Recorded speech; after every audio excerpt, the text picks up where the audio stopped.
we start to be noticed, and people start to call us Pastor so and so or Reverend so and so. Where you come from can work for you. Apostle so and so. Apostle so and so. And then you begin to get a swell head and become desperate to hold on to your ministry because you don't want to lose your identity. When you have Jack, let's put an adjective there. Yes. Your supposed identity. Your supposed identity.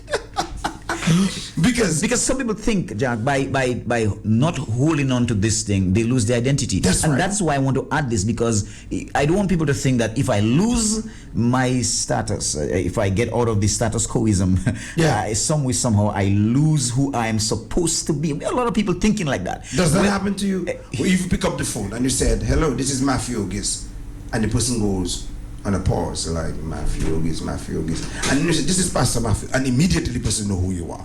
You know, because what people hear is your title.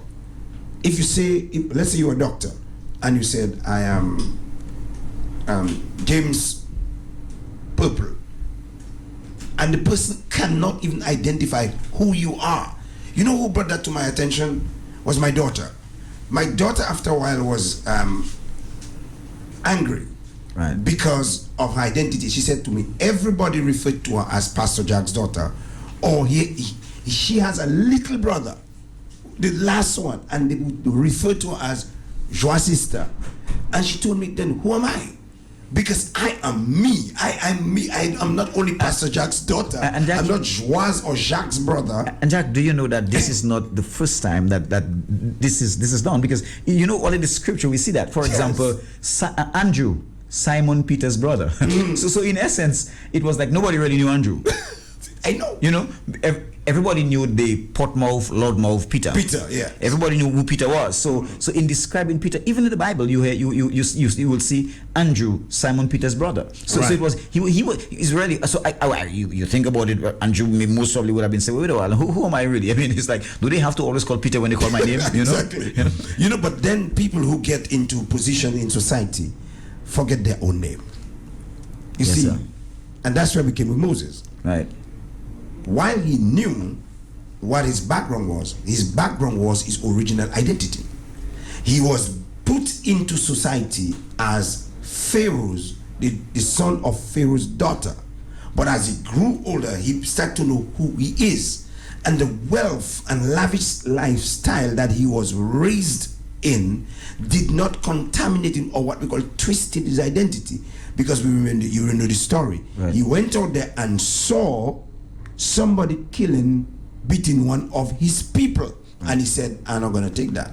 Immediately, he knew who he was. Even though he was decorated on the outside and perhaps wore that cobra. And if you look at him, he was wearing the cloth that these people, Egyptian, wear. He had the outside decoration. Yes, sir. But inwardly. In fact, can we say that he was in line for some good leadership position? He was the next king. He would be the next person in line, because the woman wouldn't take it over. It would be Pharaoh's daughter's son to become the next Herod and the next controller. And then he came out. But the point I want to make, ladies and gentlemen, you must not lose your personal identity. You will stop being a doctor at one time. There is the moment when you will stop being a teacher, although they call you San Miss for the rest of your life, but you are no longer teaching. You will stop being reverend and apostle, right, and all this thing. Who are you when all of that is taken away from you? I think it was, Jack, I think if my memory serves me right, I think it was Rudyard Kipling who said, dream, but don't let dream become your master. That's right. Walk with kings, but never lose your common touch. Right. A lot of people, and in the very same incident, is a great example I'm giving here, because a lot of times when we begin to walk like kings, we forget where we came from. Right. He says, walk with kings, but don't lose your common touch. A lot of people have, they've lost their common touch. A lot of people are not, and there are some, Jack, there are some good men and there are some good women out there, right, who have left position where they were nothing, they had nothing, they knew what it was to go through the grinds and to have little to eat, and they've done well, and they always come back. And that is why for me, some of the people that I've kept as friends, people that I look up to, and I've always thank God for, for the I've never encouragement changed my friends. I've never changed my that they've given. I've seen that they always come back. They always seem to come back and seem to bring some things to certain people. And for example, I remember Pastor Sinclair Mitchell. To me, he's one of those men. He's left and he's gone, and I always come back to Dominica. Always come back and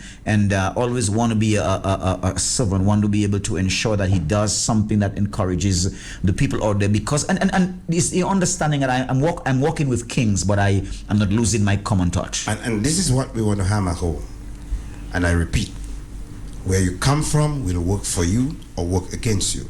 Psychologically, because you have moved away from poverty, it is very easy to become very greedy and ruthless to make sure you don't go back. I heard that uttered by somebody, I don't want to mention his name right now, not that I'm afraid of saying, and that I will make sure that I don't go back to poverty, and in a very prominent position in Dominica. And I say to myself, at the risk of what? At the risk of your soul. Now, it is a psychological thing. It is something back in the brain. I don't want to get back. But you made a point. You have a choice. He said you choose to suffer affliction with the children of God. Isn't that what he said?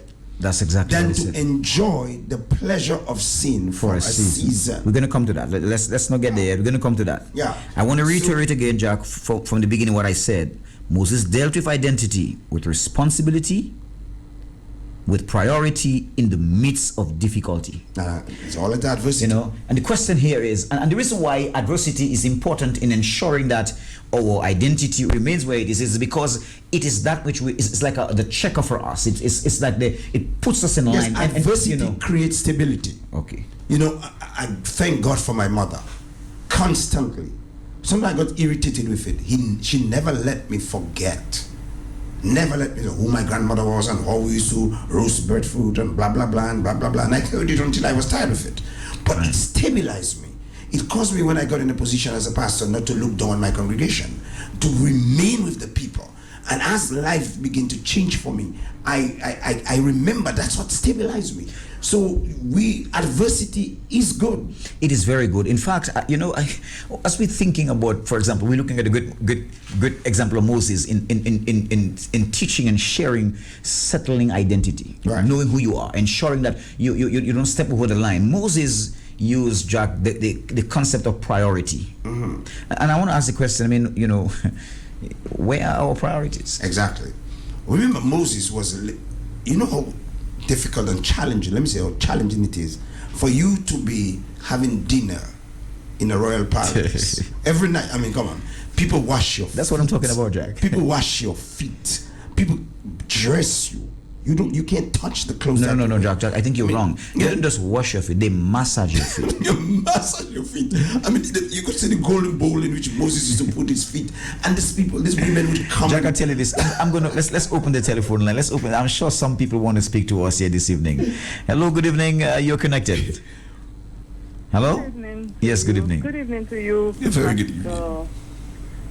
Jack and Pastor Matthew. Yes, good evening. It's such a blessing to know that you all are in the studio today, and the area that you all are speaking on, it is so significant. It just shows us, that the word is life, and we know that the Holy Spirit is working. Because even about 2 days, even today, I was pondering the time and I had a conversation with you, face to face. It was about Moses, and to hear you go into that area of Moses, it is just so significant, which brought to my mind to ask you all the question, how is one identity stolen?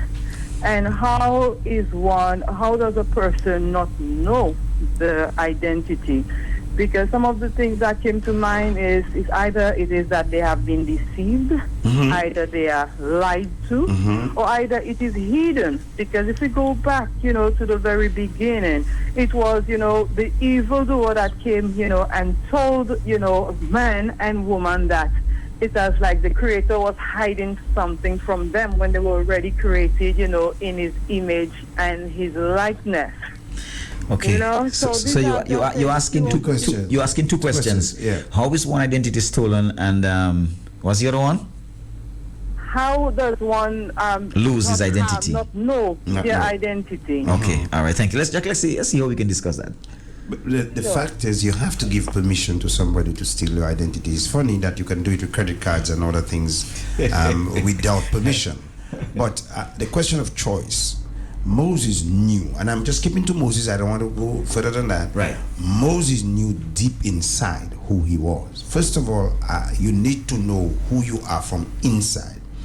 So the external privileges and opportunities that you are given do not change your identity. Someone does not make you into what they want by giving you things, opening doors for you, you going to university. So no matter where you go, whether you become whatever you become in life, this is external. But if you have not nurtured and feed your human spirit and allow the God in you to dominate the influence of materialism and external things, then you have allowed society or a person to steal, to take from you. And I know the word stealing is without permission, but really you gave them that because you still have a choice. You can do like Moses, have royal treatment, but deep inside you know, I am really a Hebrew. I am really a Hebrew. I am really. You keep saying to yourself. And you know, Jack, I think it has. You're correct. I mean, it has a lot to do with what I call our value system. Right. For Moses, the question really was, what am I going to value? Right. Because I have a choice there. I mean, like you said in the beginning. I mean, I'm sitting, royal table. Mm-hmm. It's golden chairs. I have everything that I have just at the tip of my finger, Right. and yet still I have to give it up, or I can give it up because I have a value system that is totally different from what others think royalty seem to be. Let me use one prestigious title in Dominica, a banker. If you go to the United States, a teller, somebody who works in the bank does not have much recognition. You can take that call. Are we going to take this call? Okay, Yeah, let's okay. let's see how we can take this call tonight. Hello, good evening. You're connected. Give God praise. Good evening, brethren. Great. God bless you. Yes, God bless you, sir.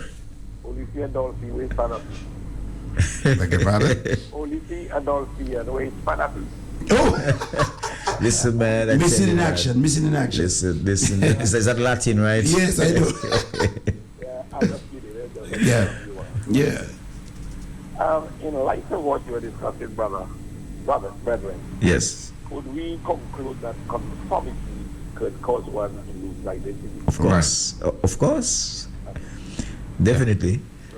That is true. And it is Conformity. true. And the scripture, I mean, is Romans, reminds Do us not of that. conform to this world. but but be transformed. You keep your And, mind focused. Let me give you an example. I am banking.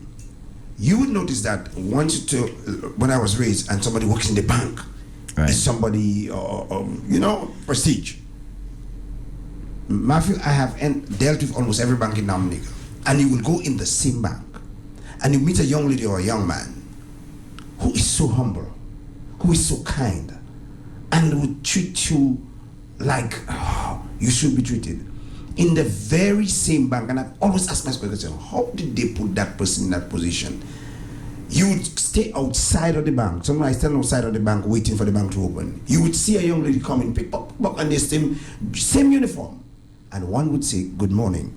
And the other one would walk as though she cannot stand herself. You have to expand rows for her to enter into the bank. How do you see that? Because she is a banker, but the other one is also a banker. Both of you working in the same bank have the same uniform. And one is such a unkind human being because of her prestige.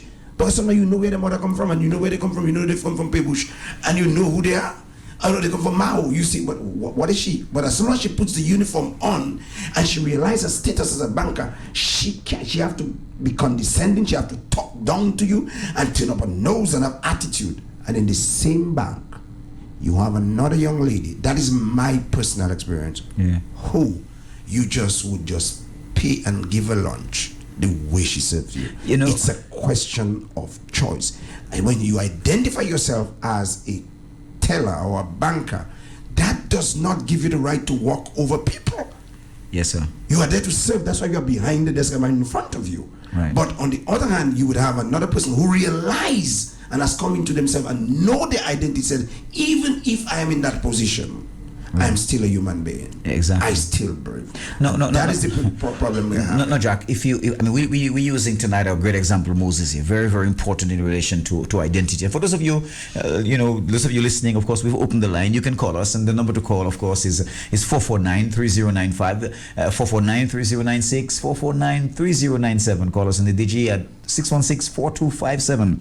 And if you calling from overseas, of course, the number is 305-432-9624. Again, 305-432-9624. Very important. You can call us and join in the conversation as we begin to, dispel the concept of identity and the identity crisis and that which affects so many people, especially in this hour. And we're looking at a great example here with Moses, because Moses showed how mature he was maturity, Jack, is getting to the point where you are ready to take responsibility for your actions. That's right. When you are given opportunities or privileges, one need to stop a while and think of you take the call. Okay, let's go to the telephone. You opened the line already, so we have to take the calls. Hello, good evening. Caller, you're connected. Pastor Matthew and Pastor Jack. A very good evening to you. Good evening. How are you all? I'm doing fantastic. We're doing well. I think you might be close to a radio or something. Oh, my TV is a little bit loud? Yes, it is. Well, Pastor, I see you every week. Why I do not see Pastor Jack quickly? Maybe you see me too much then. No. Okay. I never see you too much, man. You must see me too. You are an inspiration. Okay, all right. You are in the cricketing world. Wow. I want you to reach high up in the cricketing world. Thanks. Yeah. Pastor Jack, when we do meet, we speak. Yes. Pastor Jack, there are some people, when they get in high position, they do not know you, No, they don't know you. I know that. Especially in Dominica. Because you see, politics has changed everything. If you are not in the same circle with them, they don't know you. They pass the script, they have their Pajaro, they have whatever they have. And you do not have these things, so you are not in their class. That's right. But they all remember we have to go the same way. That's right. And nobody is higher than each other. I'm a pastoral rep. And then when all these fellas meet me, they make as if they never know me. I have no problem with that. Are you serious? You are high up, I am low down. So I have no difficulty with that. But I served in Parliament for 7 years. And even though I'm not on the same line, but I am still a parliamentarian. Yes. Because they have a parliamentary group that they have. And sometimes they have meetings, but they not invite me. I don't worry about that. But sometimes my term will come and they will call me. Let me ask you a question quickly. Yes, now that you have the attention of the listening audience, and as a former parliamentarian, what was it like when you were in Parliament? At the time, did you still identify, or you feel you represented your identity or your history, your background, where you came from, at the time you were there? And what is the difference now that you are not there? Well, Pastor Jack, I am a people's person. Okay. I taught for many, many years. And then I organized cricket in the Carib Territory. Everybody knows that. When I meet Pastor Matthew, we speak cricket. And then he knows that. And I'm a people's person. Right. I have no change. You know what I mean? Why should you change? I still serve people. I'm a justice of the peace. I still endorse them to get passports, because when you have a passport, you have to be endorsed by justice of the peace. I do that at no cost. Wow. No one can ever say, well, give me $5, give me 20. No cost. No. If they have something important to sign, I sign and I attach my GP stamp to it at no cost. I never ask them a cent, because I know how it is, and I am there to serve, even though I am retired. But I am still looking. But you are saying that you have not been treated the same way as when you were in Parliament. That's what I did. Repeat again. You were saying that you are not being treated by your colleagues as the time when you were in Parliament. No, man, the person know me, man. Just imagine the Prime Minister comes up to the Carib territory, he passes in my yard, but he never stop and say, well, how are you? Are you kidding? Even though I am supportive of their party, I say that bold, but I am still a Dominic, and I served, you know. And that's what we're educating people about, my brother. That need not be so. If you serve, you have to be recognized. For example, they will have people who they give meritorious service award. I don't think I'll ever qualify. Why you think so? No, because Pastor, nobody knows me. Oh my goodness, I don't like that, but God knows you anyway. So therefore, even my own friends that I have, they are on the other side. Okay. Passing straight. Wow. They not even took their horn. I don't worry about that. You know, say, that is human nature, man. When you reach up there, you feel big. All right. But there will be a time. We'll come down. No matter how you feel, all we have to do is to lead the perfect life. Okay. And you all have been doing some very good service with your pastoral work. Ministry, yes. So keep up the good work. And Pastor Matthew, Thank you, sir. Thank you. you really see. And I love to hear you talk. Thank you. You talk intelligently. Yeah. Intelligent man. Yeah, but you know, I mean, you. Remember, you are Kalinago. Yes. Remind him.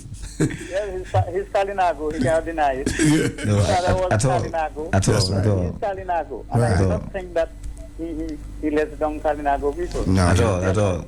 All right. Pastor, continue good work. Thank you. Continue listening to the program. Thank you, sir. Mafi, just identify you. Well, yeah. Don't forget the roots, boy. Identity right there. And you know, Jack, it's amazing that he spoke here, but he's one of the men that I respect, especially in relation to the sporting world and cricket. You know, I mean, he has so much information about cricket. I'm telling you. Yeah, I heard him on a we trivia talk about question. that cricket all the time. I mean, I'm telling you, oh yes, he I mean, you talk about information and sometimes even challenges me in the laws of cricket. Right. even as an umpire myself, I mean, you know, it's like, hey, He's you good. know. But I want to you know, I really want to thank God, you know, for people God has raised up, you know, around us, and you know, really thank God for that. Jack, we have to take care of some things, and of course, so let me go ahead and see how I can take care of some things here this evening. It is on. The 2017 Madam Wap Duet Canada Cultural Show is on. Saturday, September 23rd at the St. Peter's and Paul Banquet Hall, 231 Markham Road, 401 in Toronto, Canada. Showtime is 7 p.m. The best of Dominica's culture will be on display as we celebrate 6 years of Madam Wap Duet Canada. The 2017 Madam Wap Duet Canada Cultural Show, a hot contest of beauty, flair, and color as our lovely ladies battle on stage. There can only be one Madam Wap Duet Canada. This year's theme is Viva Dominique, celebrating Dominica's unique culture. Tickets are just $60 for dinner and the show. Saturday, September 23rd, the 2017 Madam Wap Duet Canada Cultural Show at the St. Peter's and Paul Banquet Hall, 231 Milner Avenue in Toronto, Canada. See you there.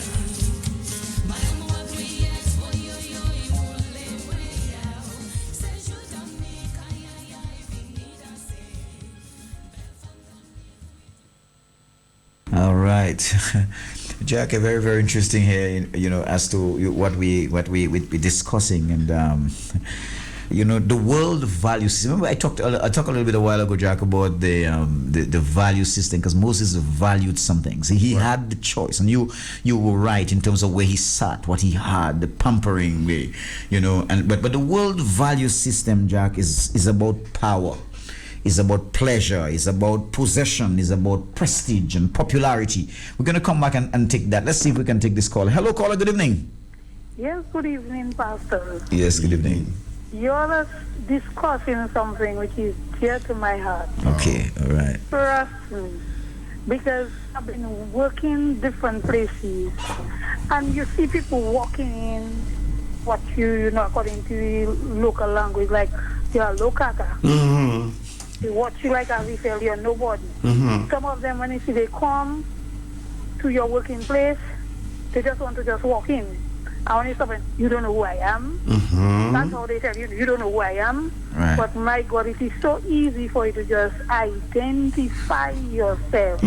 Whether the person knows you or not, I'm Mr. Jack, I'm such and such a person, I am coming for this and that. Not that will not kill you. No. But some of them play in a way. They are reaching a stage and the person that isn't telling you morning, afternoon. That's so And they're true. expecting you now to tell them morning or afternoon. Well, my dear, sorry.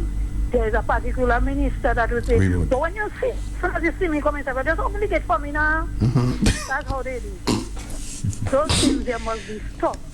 Yeah. You have to learn to respect people. People respect you. Yeah. Respect people too. No matter how we come, where we go, no matter what clothes we have on you, even down to the barrels, you have to have respect for them too. Yes, sir. If you respect them, they'll respect you. Thank you. But you know why, as you're going, I want to say, even though people treat you the way that you know it's not regarded as the right thing, don't lower your standard for anybody. That's right. Amen. Okay, so she's just gone there, but please don't lower your standard. Keep up who you are and continue doing what is right. Continue ensuring that you encourage yourself to walk. Don't allow the value system of the world to overcome or overpower your value system. As a result of that, so you become like everybody else. Because who you truly are is on the inside. It's Exactly. not visible by man. Right. And when one humiliates you or speak down to you, what they're actually saying, because they cannot see inside of you. Since you do not have the external decorations that give status in society, you are nobody. But they are all deceived, because even if you do not have the external decorations, inwardly you are still somebody. You saw it. Let's see if we can take this call. Hello, caller. Good evening. You're connected. Yes, I know I'm connected. Yeah. But Yes. I heard Mr. Barry said about national award. Uh-huh. But does he know that his best national award, some special man is waiting for him at the right time, at the right place? So, okay. So you're saying he's going to be rewarded? Is that what you're saying? Yes. Okay. If Okay. he's not rewarded, if he's not rewarded on the earth, he will be rewarded where he has to go. That's Right. encouraging. And that's the best one, because they Yeah. will not skip his head and give it to somebody else. Yeah, and definitely, and I know a God who doesn't operate by preference, and he has no respect of persons. That's right. Very well. Let me tell you another thing. Like you were talking about jobs and identifying and whatever. But I've met someone driving a bus. How they call them? Taxi driver? The buses in America, Which it depends on what state. New York. You don't, In New York, okay. Yeah. Is it the cab people? she said a bus. She A said. bus? I Yes, don't the know. buses that carry, I just forget the name. No problem, no Commuter- problem. Go ahead. Okay. Commuter buses. Yeah. Right. You go in one stop, you pick up one, and Okay. Right. this man properly dressed. It was around 10 o'clock. Uh-huh. And there comes somebody talking to him and telling him, "But you didn't work this morning?" But I'm seeing the man is working. Yeah. He said, "Yes. I went to work at 3 o'clock and then I'm here." So, oh, you work early, so I'm wondering what work. So I'm asking the lady, what other work does he do?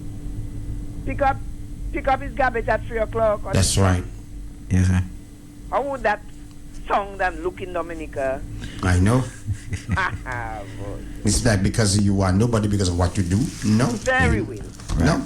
And that's how some in Dominica sometimes they would look down on. And that's why we're educating people, because you're wrong. You know, it's amazing that she's saying that, because Jack, I mean, I know people who left a supposed, again, that my word again, a supposed good job here, Yes. and they went to the States, and really what they did was to drive the garbage. Yeah. Very well. Because, but when let me say that to you. When I lived in Connecticut, the garbage collection was so prestigious that this is the job I wanted. I'm telling you that when I saw it, I can remember telling my wife one morning, I said, that is what I want to do. It's so different. It's so different because the coverage and the money You Right. know, I had free medical coverage and I wanted Very that job. well. And I they just are- didn't get it. They are But well taken care of. well taken care of. So you don't come back in Dominica. But let me say to you, if I'd come back to Dominica, what color would be the US dollars? Oh, It would be the same color. And nobody knows what I did to get it. And I don't care if you know what I did, but I did something right, something legit to Anyway. come down with it. I'm listening. God bless you. It's amazing. Here, I guess they would call you the garbage man. Yeah. Or maybe they would call you the sanitary engineer. That's and that's why you batch away a sanitary engineer. And I really, honestly, and because Connecticut was such a rich state, I said, boy, that is what I would have preferred to do. So you don't look down on people because of the letters behind the name. Yeah. Because the point I'm making, Matthew, is that I've met people both sides. You know, Jack, while we were doing our sides. while we were doing our church roofs some years ago, we had a team from the US, from Virginia, who was they were here with us, and you know, when the Americans come and they're building, everybody get involved, everybody gets soiled Yeah. up, everybody. I mean, you have absolutely no idea the jobs that these Who people is are. who? Guess what? The man that was carrying all the pieces of wood and all the dust after they had saw everything, this man, Jack, was a medical doctor. Right. You imagine that he was a medical doctor, have his job, prestigious job, getting all the money that you can think about in the hospital that he worked at. That was his job. But if you saw him, what he was doing, the work that he was doing while they were working on a roof, guess what? You would have absolutely no idea that this man was a man that had come from such a position. Hello, good evening. You are connected. Yes, the name we were trying to get is the transit bus. Transit, transit bus. buses. Right. That's Thank you so right. much. Yes. Yes. Alrighty. I see that all the time, but I had a wake-up call in Korea. Pastor Man, if you're listening, you remember that. We went to an international conference in Korea. And you know when you come in, you like to see, this is Pastor Jack, this is Reverend, and they do ask you on the form, what title would you want to be addressed by? And all of us put whatever we want. What did you put, Jack? I'll not tell you. Let me tell you something. Get the point. When we arrived in Korea, you know what the rule was? Nobody was allowed to use their title. The only thing I was supposed to put on my ID card was Jack Latham Dominica. Nobody knew who you were, what church you came from. All they know is the country you came from. And they did that. And when I found that afterwards, and it created such an atmosphere. We did not know who was doctor, who was nurse, who was nothing. They would not allow it. And it was written both in Korean and English. Right. So that I wondered when I came, I said, boy, I have gone to other conferences where we have to refer to certain people. Right, the right Reverend Doctor. And if you don't do that, you understand, even when we are asked to do the intro, you have to give all the long thing before that. In Korea, I'm telling you, we had, I can't remember the number, hundreds of people from all over, hundreds of nations. I've been places, Jack. Don't do it. They don't want you to do it. And there was a spiritual message, and it did something to my spirit. In Dominica, I heard someone say to somebody, who you think I am? I would say nothing. Who you think you're looking at? Nothing. Because really, I bury people. And I know what it is to say, from dust to dust. That's where you came from. When I take that little shovel and I'm burying somebody, that's what you are. So don't use your title or don't use your position, because in my eyes, you are only great when you reflect the character of God. Let's see if we can take this caller, Jack, on the overseas line. Caller, good evening. You're connected. Good evening. Yes, good evening. The consideration that I have, let's see. I hear you, brother, Pastor Matthew, speak about, rules of the game of cricket and so many other things, as you spoke earlier on, and laws that people identify by. The word asks us to come, let us reason, together. Who is the one that gives us our identity? Because I'm reminded the word, says, who comes, to know who our Creator is, and after tasting, the sweet, word, to turn back, from that. It's like a dog, returning, to its vomit, and we know the other areas where it is referred to it as well. So it's a matter of who gives us, our identity. Thank you.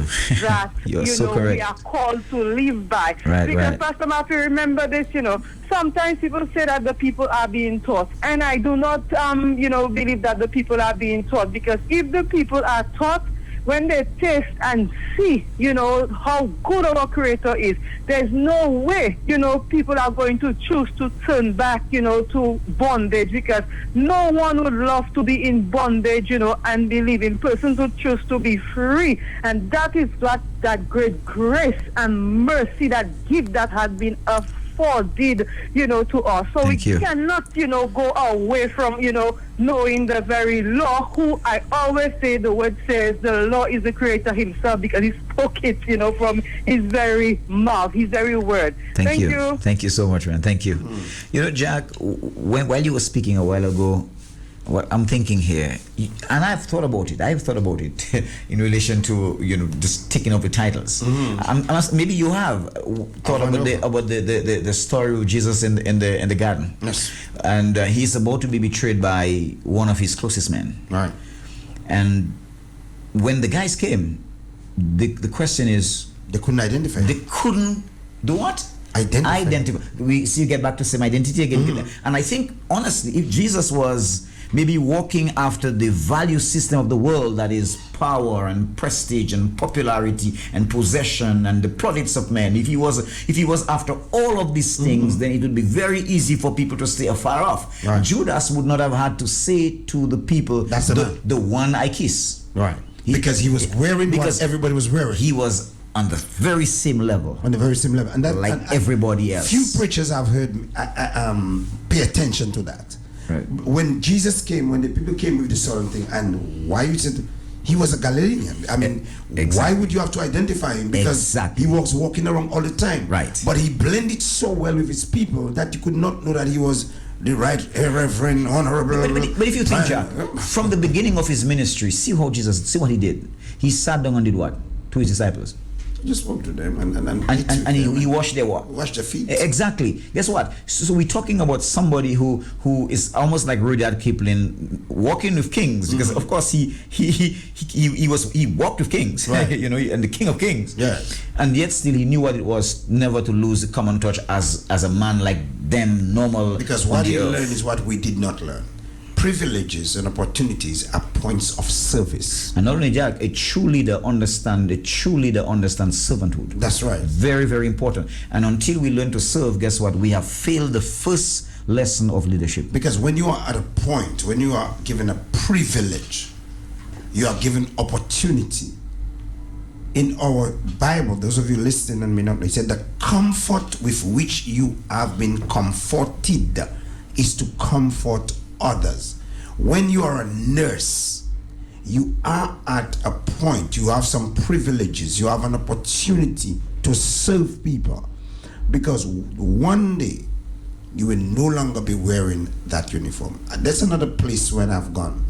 And recently my daughter was on the ward, the female surgical ward, and I looked at I almost had nothing to say about the nurses, because I have seen the other side, where you come to a ward where you're wondering, are you a nurse or a military officer? You're wondering how did you pass that exam to wear that white clothes, and the white, you wear white, and then you come to the ward and you meet nurses that you just want to give them the world. You are touched by their service. You are touched. That is what I want to emphasize. We don't put everybody in one basket, because you have a choice. You can use your opportunity, your title, your privilege as points of service. Don't use it as a place to belittle people, to look down at you, whether you're in the bank, whether you're a businessman. What the lady said a while ago, I have been at certain places at 8 o'clock in the morning, and you watch the superiors come in, the supervisor, the manager, and they would not say good morning. And then you hear the insubordinate says, and good morning, sir, and they answer good morning, and some of them barely open their mouth to say good morning. Ladies and gentlemen, these things ought not so to be, if I have to be a little King James on you, because it does not make sense. It looks so foolish. to think that everyone must address you as Lord Almighty. And that is what I know you say you don't want us to lose anybody, Matthew, but I need to tell our audience in Dominica, we must stop that nonsense. We try to invent titles for people, almost putting them on the same level with God. Are you crazy? And I was looking at a document last night, and I tell my country, I don't know if it's India, and a team of surgeons had come together and was removing cataract from the eyes of the people. And there was one particular lady who had been blind for 3 years, and they successfully got the cataract on. And then she was seeing her son, her grandson or something for the first time, and you know what that meant. And the guy fell on his knees, and the old lady, and just it's almost like worshiping. He's so excited. And you know what the commentary was? When these people, not her alone, saw how they could see right now, they said that these men were gods. And the commentator said, and these men were quick to remind them that they were just doctors. You remember how that happened in the Bible? Of course. Anyone Of course. who receive honor in the place of God is asking for worms to eat them. And well, that was just even one example. We have a lot of different examples in the Bible too, where people Get try up from to your take feet, the he said, honor of God. You do anytime you do that, you're gonna die. Yeah. You're going to die. It is in the Bible, and we're saying you need to first identify yourself. Ladies and gentlemen, listen, please listen, because Pastor Jack is very sensitive, and I know some of you know when I come to your establishment how quick I am to shoot at you because I see you are unkind. You see me all the time in the business places, because I do not like to come to any supermarket or any business place where you speak down to the employees. I don't care what they do, you do not have the right. I do not like to hear policemen talk to people. I'm saying, why you are doing a traffic check? Why can't you just say, may I have your license and registration, please? Yeah, we're doing a traffic check. Where's your license? No. Why are you biting him? You didn't have your breakfast? Why are you biting him? He has not said anything to you. He's sitting behind the wheel of the car. You can say, good morning, sir. Excuse me, I am Sergeant. Let's take some business, Jack. We're gonna come back. It is on. The 2017 Madam Wap Duet Canada Cultural Show is on. Saturday, September 23rd at the St. Peter's and Paul Banquet Hall, 231 Milner Avenue, Markham Road, 401 in Toronto, Canada. Showtime is 7 p.m. The best of Dominica's culture will be on display as we celebrate 6 years of Madam Wap Duet Canada. The 2017 Madam Wap Duet Canada Cultural Show, a hot contest of beauty, flair, and color as our lovely ladies battle on stage. There can only be one Madam Wap Duet Canada. This year's theme is Viva Dominique, celebrating Dominica's unique culture. Tickets are just $60 for dinner and the show. Saturday, September 23rd, the 2017 Madam Wap Duet Canada Cultural Show at the St. Peter's and Paul Banquet Hall, 231 Milner Avenue in Toronto, Canada. See you there.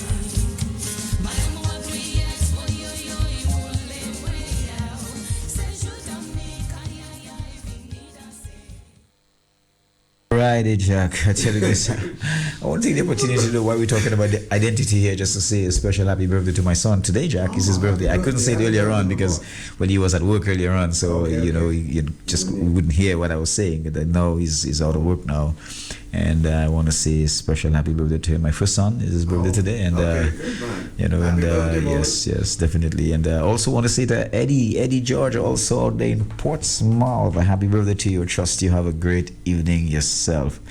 Okay, and make sure you do whatever you can do, and make the best out of it. Good evening, caller. You are connected. Yes, sir. Yes. Good night. Good evening. Yeah, that's a good program. Thank you so much. I always listen into it every Monday night. Yes. All right. Thank you. All right. Is What there? the pastor said Uh-huh. about the manners, you have to approach people. Good morning, sir. Mm-hmm. You know? Right. Yeah, some people pass you as though you are a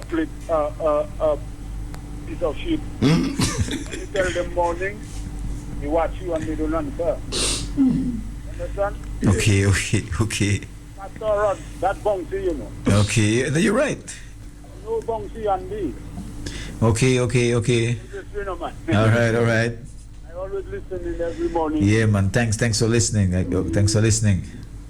Evening, Monday night. All right, man. Thanks. So I on my bed and listen. Okay. That's my first time I call. All right. Keep calling, man. Keep calling. Appreciate that you're listening, and of course, everybody know that the program means a lot to you.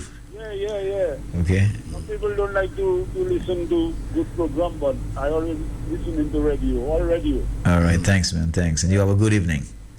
Every Monday night, Right. I have to make sure I on my bed and listen. Okay. All right. That's good. Yeah. Thank you. Thank you. Have a good evening, People man. have to approach people when you tell them morning. Uh-huh. Sir, I don't pass nobody and don't tell them morning. If you answer, you answer. Right. But I tell you morning. Right. Yeah. Okay then. All right, Pastor. Thanks, man. You have a good night. All right. Okay. You know, Jack, it's amazing how the choice that Moses made in settling his identity, Right. the choice that he made, a comparative Right. one, that is.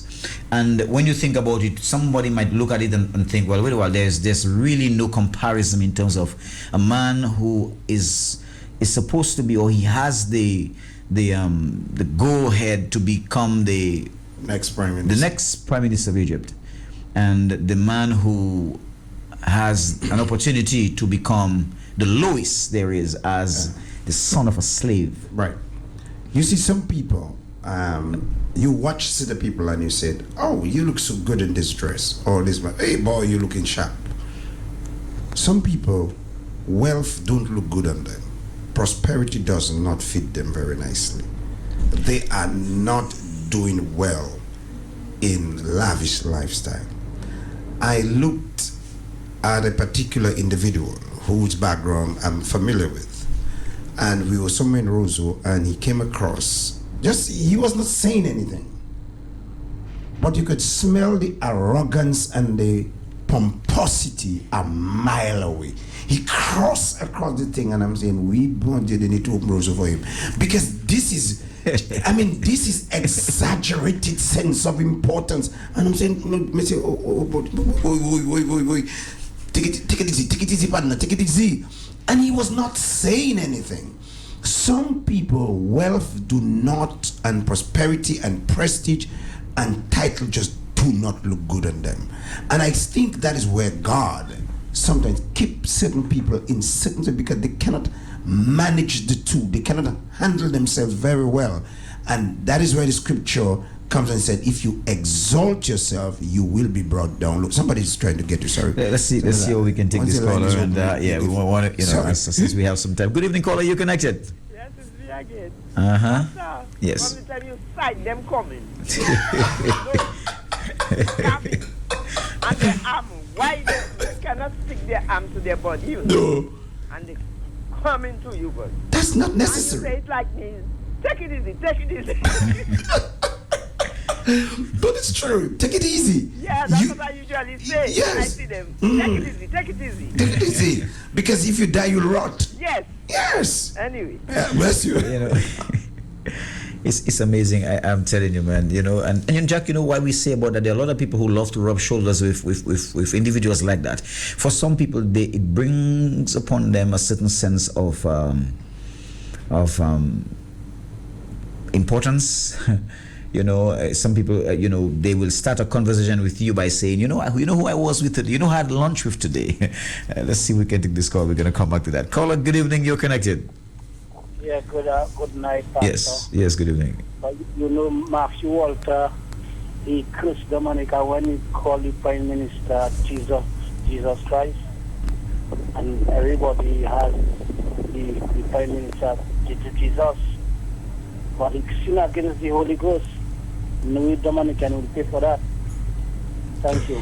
Yes, but I so caller, that there's only one Jesus Christ. So no matter what anybody else says, there is one Jesus, and he is. There are many Jesuses. There are people with the name Jesus. People make statements to that effect, Jack. I think I was out of state around this time, but I heard people make this. I really can't comment, but I don't know, but I'm still. That's why I made this commentary tonight, because I think we're taking that for a joke, and people keep doing it.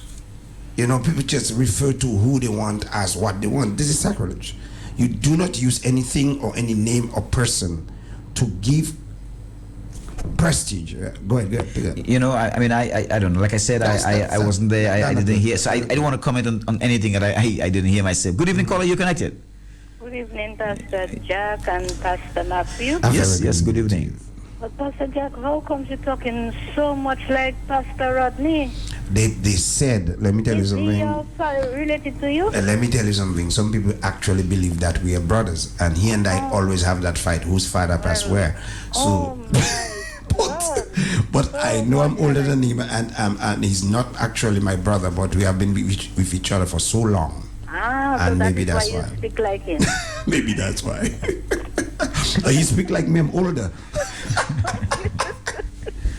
So anyway, enjoying your program. Thank you so much. And what you are saying there, I don't know. It's really, really true.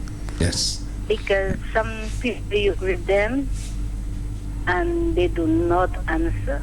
Yes. Even you traveling on a bus, you go inside the bus, you say good morning. Some would answer, some will just watch you and not answer. Anyway, I really enjoy your program, and I will keep listening. Thank you so much. Have a pleasant evening. Yes, Bye-bye. same to you here, Jack. You know what happened the other day? It was a true. This is no makeup. I was actually, Jack. I was at the front. I was at the back of a lady was taking gas, one of the gas station, and you know the young ladies who were serving, they're very professional about what they were doing, and they had good customer relations, and they said good afternoon, how can we help you, and I'm gonna come back, Jack, and see how we can do about it. Let me take this caller. Good evening, caller. You're connected. Good evening, pastors in the house. Yes, good evening. Well, Pastor, it's a good thing somebody called before me because I almost called you Pastor Rodney. Oh, gosh. Anyways, good program. I love listening to the program on Monday night. Thank you. And Pastor Rodney, good evening, wherever you are. Wherever he is. Good evening. He must be listening. Yes, he must be listening to us. Thanks. Okay, thanks. Alrighty, and you know what happened? The lady said she when she said good evening, she said, how can I help you? And the person said, well, I wanted a certain amount of gas. So she she went, she put the thing in, pressed the button, it says gas is in, and then she came back to the window, and the lady gave her the money, and she said, thank you very much. Wow. Guess what? Would you believe that the lady started the vehicle and was about to go? Guess what? And the young girl had to shut and say, whoa, stop. She said, and the lady in the vehicle wanted to get angry. She said, but you tell me thank you. She said, but because I tell her thank you, that doesn't mean that, that you've received your gas, Because the thing is, and that is it. A lot of us, majority of the time, when we say thank you, it's like that is the last closing thing. For us, it is not even something that we say because we mean it. It's something we say because it is a ritual, something we practice. It's become a part of us really, and it's amazing. And I thought of what I'd say. You know what? She said thank you because she gave her the money. Not so much because the gas was, because the gas was still going on in the vehicle. I mean, I'm saying, oh my goodness, But the truth, Matthew, it's not often you hear thank you from. You don't hear that all the time. These kind of people. Yes, but this bunch of individuals at that specific gas station, very, very polite. You're very, as far as, like I said, customer relations are very, very good. Yeah, and I do believe in rewarding such people. There was a particular, last week, there was a particular lady who did a transaction for me. That's a job. And we too say that they pay them to do that. But you cannot really pay for good service. You cannot really pay for kindness and gentleness and respect. There's such a price on that. You can't pay for that. So anytime, I encourage all of you, when you find a nurse who gives you excellent nursing service, or a clerk who is so kind in saying thank you, find some way of giving them a tip. You may give them lunch. You may offer them, bring them a gift, because I don't want to say that, but in Dominica, it's not the norm. Right. When I go somewhere and a clerk in the bank, a teller is nice, I find some way to compliment them, to say something to them, because it's not often you get it. That you get that. Let's see if we can do this caller because our time is going by so quickly. Caller, good evening. You're connected. Yes, that's me again. Uh-huh.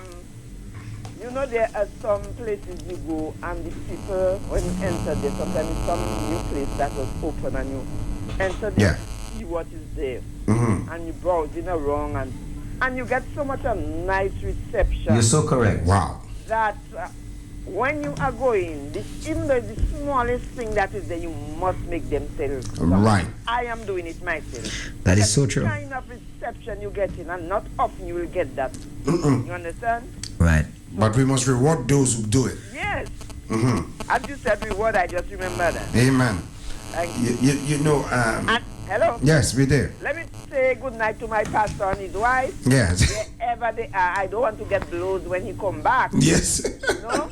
To Pastor Randy Rodney and Julie. Good night, my dear. Oh, you're so sweet. Okay, blessing to you. Yes. I mean, I'm serious about that. You buy a commodity, you buy an item from a supermarket, but the item, there is something, if I pronounce it, I think, I was taught in sales, likability. If you can have a customer to like you, they will buy from you for no reason. They go home and say, why I buy that now? They don't even know why, because you were so warm, you were so friendly, you were so kind. So what they are really attracted to is the service, and they end up buying a commodity. They taught us. That's why as salesman, I'm a salesman. So as a salesman, you need to have that thing. And when I go somewhere and I don't see it as when a customer comes and he is what you call an inconvenience to you. Right. Because you don't know who you are. You are a servant. You are serving the person. Exactly. And because you are in a privileged position, you are behind the desk, you have a uniform on you, you have a title, you are the supervisor. Who died and left the rest of the world for you? You know, I mean, come on. You must first identify yourself, listen well, as a human being. No matter what title you carry, you are still a human being. You know, John, and the person in front of you is also a human being. Good evening, caller. You're connected. Good evening, Pastor Jack and Pastor Mark. Yes, good evening. Have you ever seen the program Undercover Boss? Yes. Yeah. I look at that religiously. Yeah. Because a lot of people, they will disguise themselves, the owner of the place will disguise themselves and come into the business and to see how the people that inside there, they treating them. That's right. And Don't you think we need that in Dominica too? Well, everybody, I think everybody knows everybody, but we need some way to we can do it on the phone. Maybe on the phone. Call in and speak to your employees there. Right. Listen to the way they're dealing with people on the phone. That's right. Yeah, I think that would be good. I love Undercover Boss. Yeah, I love it. A lot of people benefited from that. That's yes, right. Sir. Have a blessed day. Yeah, thank you so much, Jack. It is amazing how we say that, but you know, in other circles too, those things happen. I read recently of a pastor of a very large church who came to his church. He was dressed as a pauper. Yeah. He dressed as a pauper and came into his church, and just to see how his leaders and those who are heads of departments and would have treated people, you know, a pauper, for example, who entered the church, and of course he came in there and he saw the nasty attitude of some leaders, and the way that they treated people. And guess what? You know, it's amazing sometimes, and the hypocrisy that we sometimes bring forth to, you know, to people, and of course at the forefront, because what happened is we always trying to portray ourselves as people that we think supposed to wear either a certain level of power, prestige, popularity, possession, you know, and because of that, what we do, we tend to think this is what, you know, is going to make us important. This is what's going to cause us to go to the next level, and that's why we're using Moses as the example in settled identity, to show people that he had the choice to be the best that there was,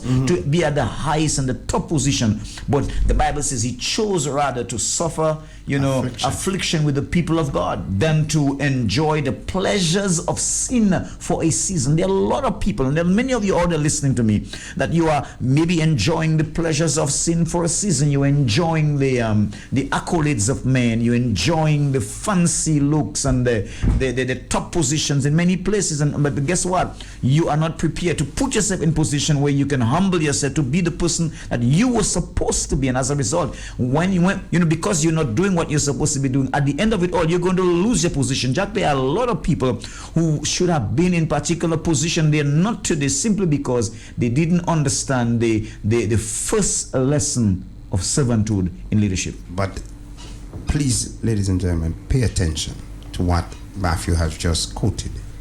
It is for a season. You are not going to be a nurse forever. You're not going to be the minister of X, Y, and Z forever. You're not going to own that business forever. But at the end of life, you're still going to be a human being until you leave this earth.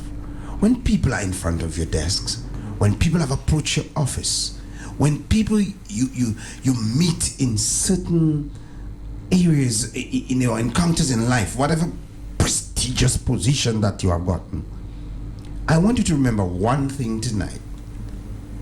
You are first a human being, and everyone around you, if you prick them, their blood is red. I'll take it. Okay, Jack, we're going to take this caller. Caller, you have 30 seconds to talk to us. Good evening. 30 seconds. Just an example I'm giving you. Yes. Mr. Litton has the program on Wednesday night. Yes. And this is something, give it to him. Mr. Litton always says that. He says that he is in the General Secretary of the Public Service Union. Yes. He always says that.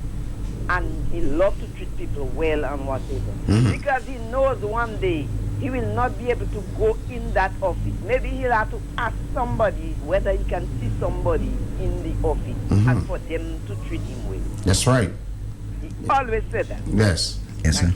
Because it is for a season, no matter what you are enjoying.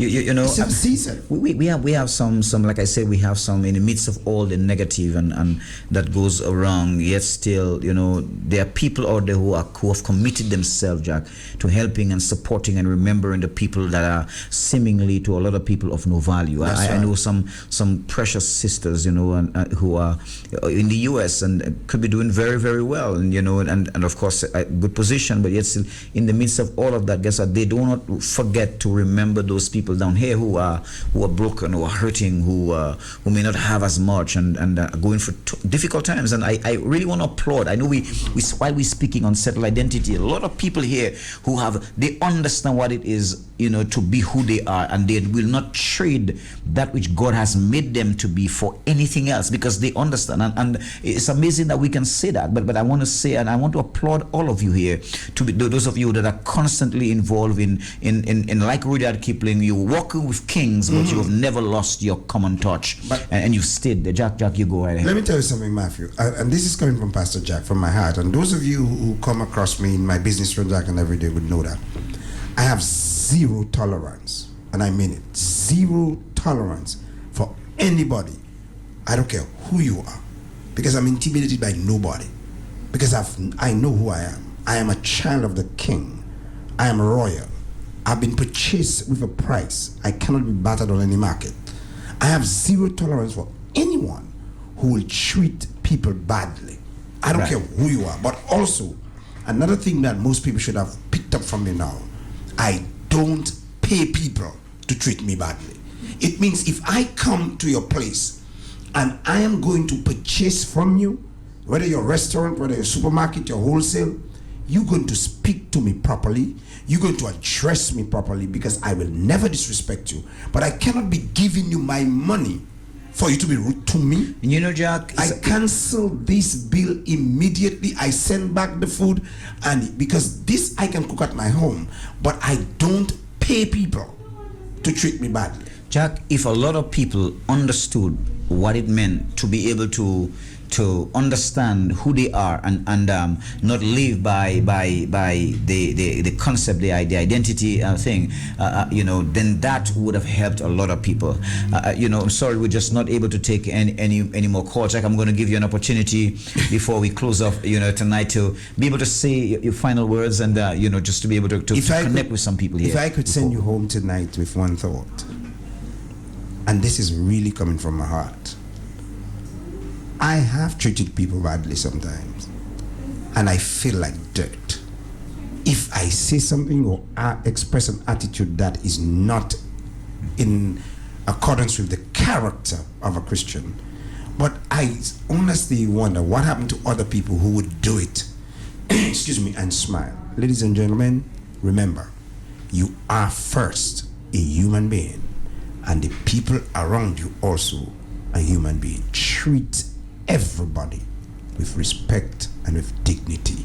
God bless you. Again, ladies and gentlemen, thank you so much for listening to Kingdom Connection. Another Monday evening. Very, very important that you stayed with us and you queued in with us, and those of you across the world that you connected with us. I want to say, just like Moses understood that he was building things of eternal value. When people placed all the emphasis on popularity and possession and power and pleasure and prestige and the accolades of men, they're simply trying to make you believe that these things will last forever. But Moses understood, and he understood too, that those things were things that would not last forever. In fact, because he understood he was building things of eternal value, he stayed there and he served God. He chose rather to suffer affliction with the people of God than to enjoy the pleasures of sin for a season. He walked in character. Do have yourself a great week. God bless you.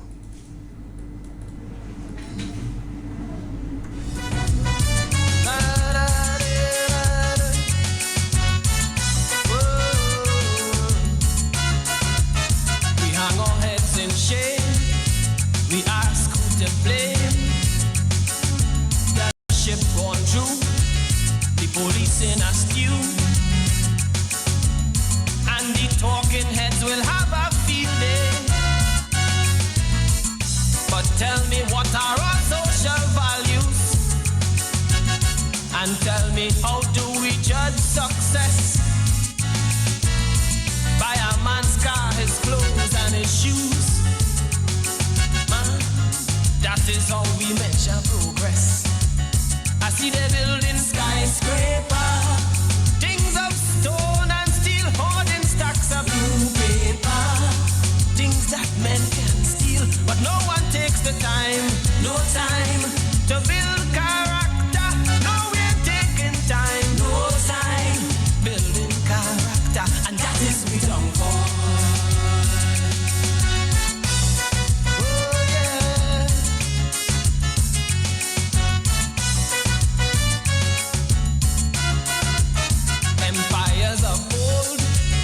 Their silver and gold. Now mere footnotes on a history page. The Colosseums of Rome, with all their columns and domes, are memories of a bygone age. Listen, the Greeks and Romans had their orgies, days and nights cavorting in lust. But soon the plagues of locusts and disease, they were crumbling into dust. Yet we building skyscraper, walls of steel and stone, and now the talk is computer. Man even making clothes, but no one taking time, no time to build character. No, we're taking time, no time to build character, and that is we don't for.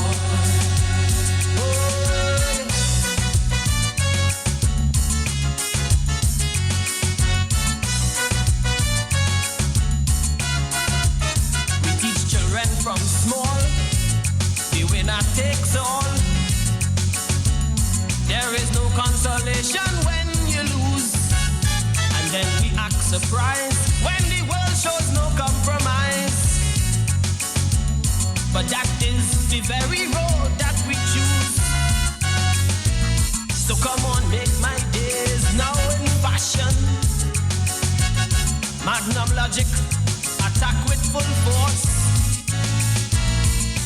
we children kill without compassion and go to meet the hangman with no remorse.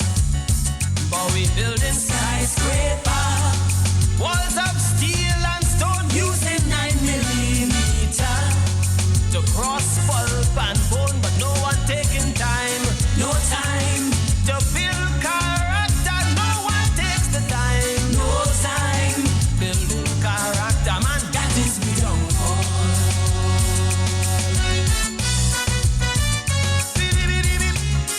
Righteousness exalts a nation, but sin is an embarrassment to any people. And no deal can sign until you first assign which pockets to line and go walk it back.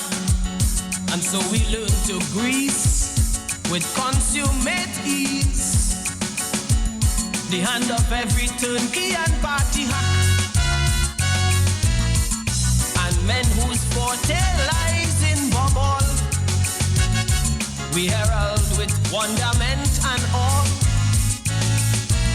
And then we ask in each editorial, what's eating this country at its core? Yet we building skyscraper, things of stone and steel, rotten egg in gift paper.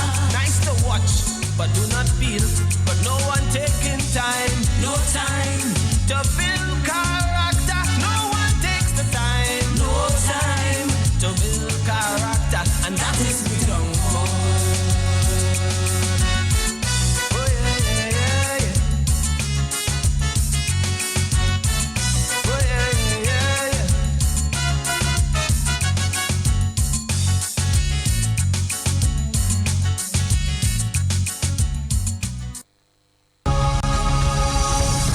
In the Spotlight on Q95 FM radio, every Monday night from 8 p.m.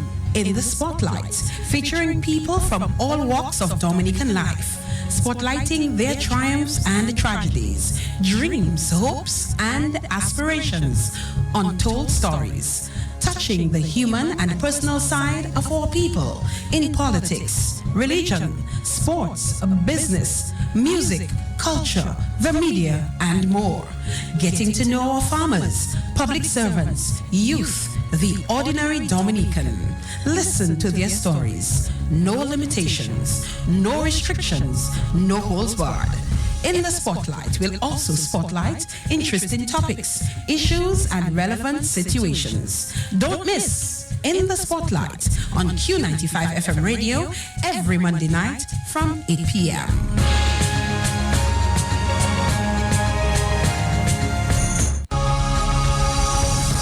In the Spotlight on Q95 FM radio every Monday night from 8 p.m. In the Spotlight, featuring people from all walks of Dominican life, spotlighting their triumphs and tragedies, dreams, hopes, aspirations, untold stories, touching the human and personal side of our people in politics, religion, sports, business, music, culture, the media, and more. Getting to know our farmers, our public servants, youth, and the ordinary Dominican. Listen to their stories. No limitations, no restrictions, no holds barred. In the Spotlight, we'll also spotlight interesting topics, issues, and relevant situations.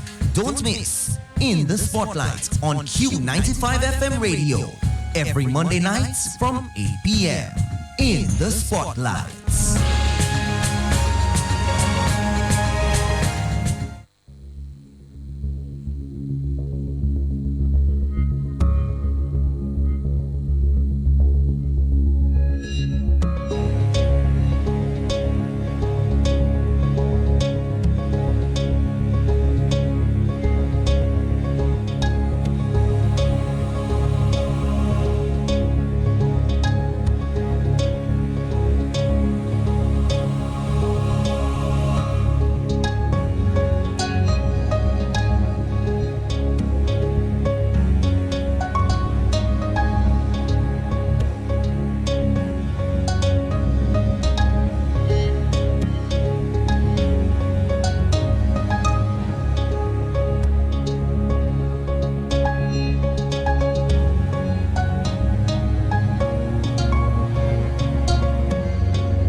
the Spotlight on Q95 FM radio every Monday night from 8 p.m. In the Spotlight, featuring people from all walks of Dominican life, spotlighting their triumphs and tragedies, dreams, hopes, aspirations, untold stories, touching the human and personal side of our people in politics, religion, sports, business, music, culture, the media, and more. Getting to know our farmers, our public servants, youth, and the ordinary Dominican. Listen to their stories. No limitations, no restrictions, no holds barred. In the Spotlight will also spotlight interesting topics, issues, and relevant situations. Don't miss In the Spotlight on Q95 FM radio every Monday night from 8 p.m. In the Spotlight.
13 minutes past the 8 o'clock hour.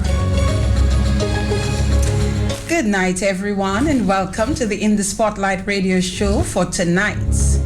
It is Monday, the 17th day of July. Yes, I think I have that right. All day today, the 17th day of July in the year 2017. It is always a pleasure to be here for this program on a Monday night. I see quite a few ladies walking up the stairs. I know they're not contestants. I suspect they're here to give support. In whatever part of the world that you are tonight, we thank you for choosing our program. I always say that you have other choices, but those of you who've decided to choose us and to listen to the In the Spotlight radio show tonight, we thank you so much.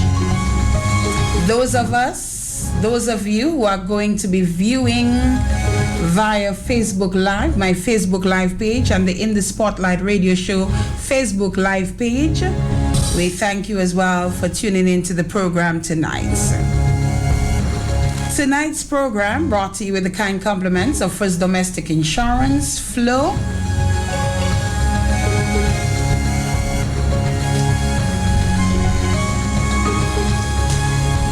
and Rudolph Thomas.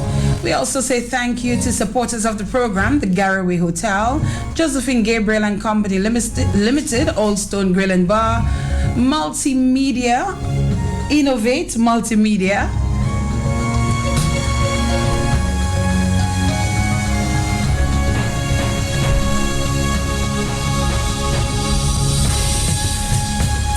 and our thanks to Q95 FM radio as well for working with us. The folks at Dominica News Online. And also, I want to say welcome back to my producer, Kadisha St. Louis. She's not been with me for a few Monday nights. In fact, she was out of state and just returned home. Thank you, Kadisha, for being here. Keep it locked. We're coming right back in just a moment after we acknowledge our sponsors of tonight's program.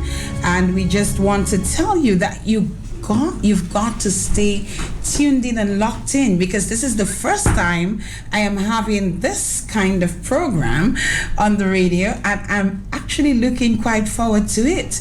There is a competition called the Woman of the Bible, and they are here with me, the contestants, the organizers, and quite a few supporters actually on the outside here tonight. Hi, Kathleen. How are you? Keep it locked. We're coming right back in just a moment. Rudolph Thomas Enterprise in Portsmouth, your suppliers of building materials and hardware products. Over 20 years experience in the business. Rudolph Thomas has lumber and plywood, Portland and tile cement, steel rods, galvanized and fenced pipe. And Rudolph Thomas can meet all your wire needs. Galvanized roofing sheets, doors, windows, toilet sets, face basins and bidets. PVC piping, fittings and lattice. Check out Rudolph Thomas for ceramic and vinyl floor and wall tiles, nails, nuts and bolts, paint and painting supplies. And check out their line of electrical and hand tools.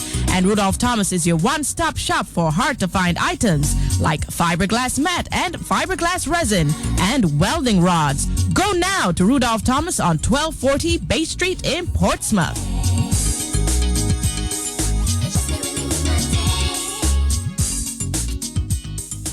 My phone is my everything. It's where I make plans. You at 7. It makes me laugh. When Africans go to the bank, I would like to say hi to my money and leave. Lets me share my happiest moments and hear a comforting voice when I need it most. It'll be all right. It's like a best friend. That's why I get everything out of my phone with a Flow prepaid combo plan. Save up to 95% on data, talk, and text in one simple plan. The bigger you go, the bigger you save on the fastest and most reliable 4G network. Dial *129# now to activate our 7-day large combo plan and get 1,000 megs of data, 1,000 minutes, and 1,000 texts for just $29.99 with Flow. Want internet service that works? Get it from Flow. Want internet service that's reliable and dependable? Get it from Flow. Sign up now and pay nothing for installation and get a free 4-port wireless modem, reliable, dependable internet service on the most secure network that you can trust to get internet service that works. Sign up now at the Flow flagship store or at any of our partner locations. Cabrit's agencies in Portsmouth, Deepex in Roseau, Club DVD in Marigot, or from our field sales agents. You can also call 1-800-804-2994 and someone will visit you to facilitate sign up. Free installation, free modem for the most reliable internet service in Dominica. Get internet that works from Flow, Dominica's most advanced telecommunications provider. This is how we flow. Raise a cheer for the company that believes in you, securing your future. First Domestic Insurance Company, a 100% Dominican-owned company, as local as the street where you live. 100% secure, with A-listed reinsurers, the best in the world, settling claims first, fast, fair. Property insurance, personal content, fire and allied perils, loss of profit, public liability, employer's liability, group and individual personal accident, travel, burglary, cash in transit, machinery all risks, fidelity guarantee, motor vehicles and marine cargo. Located on King George V Street in Roseau. Call 449-8202. In Portsmouth, 445-3494. The agency's resource management, 440-2159. Carib Interconnect, 445-8232. First Domestic Insurance Company. Come get a premium quote today. Thank you for listening to In the Spotlight.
25 minutes past the 8 o'clock hour.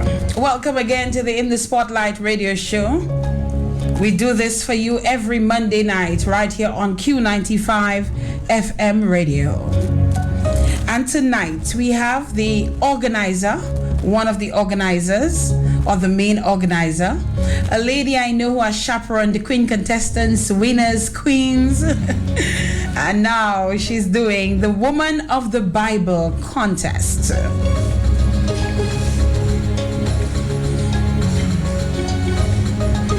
And together with her are 5 of the contestants with us in studios. 2 were not able to make it, but we'll try our best to make contact with them via telephone tonight, because we would love to be able to hear from them as well.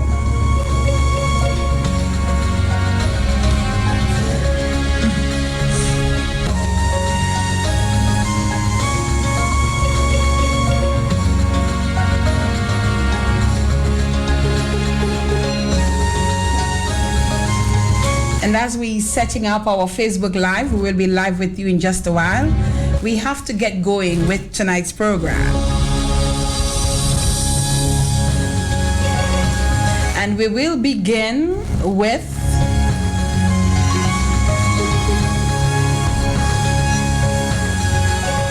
the woman who is going to tell us what this is all about. Her name is Pamela Gist. Pamela, good night to you, my dear. Good night to you, Fadina. How are you? I'm doing great. All right. I just want to make sure we have our mics in order. We have to make sure that we are heard near and far. All right. Yes. So, Pamela, we will get into the contestants, get with the contestants in a while. But first of all, we must get a background and understanding of what this pageant is all about. We are aware of the Miss Dominica pageant, we're aware of Miss Teen, Princess Show, and all of that good stuff. But to many of us, it's something of a bit of an intrigue, something different when you hear of the Woman of the Bible. Is it a competition? Is it a pageant? How do you refer to it, Pamela? I know you think of it as a pageant. Right. We've discussed that. But then, while I may agree to a little point, to a little bit, that it takes the format of something similar to a pageant, but it is actually an event where the young ladies come up and do different presentations, and there is this contest. So it's a contest? It is basically a contest. Okay. Yes. And we have different rounds of the contest where they do different presentations. We have like 4 rounds of competition, if I would say. And we have ladies from various churches all over the island. But the unique thing about it, as we call it Woman of the Bible, every contestant is representing a different biblical character that night. So you have, if you have 7 this year, we have 7 contestants. They are going to each represent a different biblical woman. They have had to study the life of that woman, because on that night, what is going to be expected of them is basically to bring to life on stage that biblical character. So the audience sitting and looking on, who has never had any idea or knowledge of that woman, on that night, based on what each contestant does, she will be portraying that person, and you are supposed to be able to leave that contest, leave that that event, knowing more and more and understand more and more who that biblical character was, what her purpose in the Bible, why is even she mentioned, is because she brought something of interest, and how it applies to everyday life. So basically, they're going to go back in times, look and understand and study that woman and bring it in a different form. that you will understand who that person was. Where did this idea originate from? I'm the culprit. If I have to be honest with you, yes, it was like my brainchild. Okay. And I am hoping you are not going to say something on that. But let me tell you, why this? I'm born again Christian. I worship at the Abundant Life Fellowship and Deliverance Ministries in Point Michel. This is a sister church of the Gospel Mission Assemblies of Dominica. Okay. Bishop Chad Prince is our pastor there. And we are having church in what you call the former Galvanized Disco. If you know anything about that, the history of this is where people would come in and just have fun, and and any and everything went in there. Yes, there were movies there. You call it cinema, dances, all of that took place at they call it Galvanized Disco. Yes. At one point, it's like wash your foot and come. Any and everything went on there. And of course, plenty of the things that went on there did not really glorify God. We were in a smaller building and keeping our church services. And it started bursting at its seams. It became too small as the population grew. And of course, we prayed and prayed and prayed. And then miraculously, the Lord did something on our behalf. And there it was, we were basically offered the Galvanized Disco. They say, hey, this is a big place. We want something different to happen there. And we went in there and we began to have church.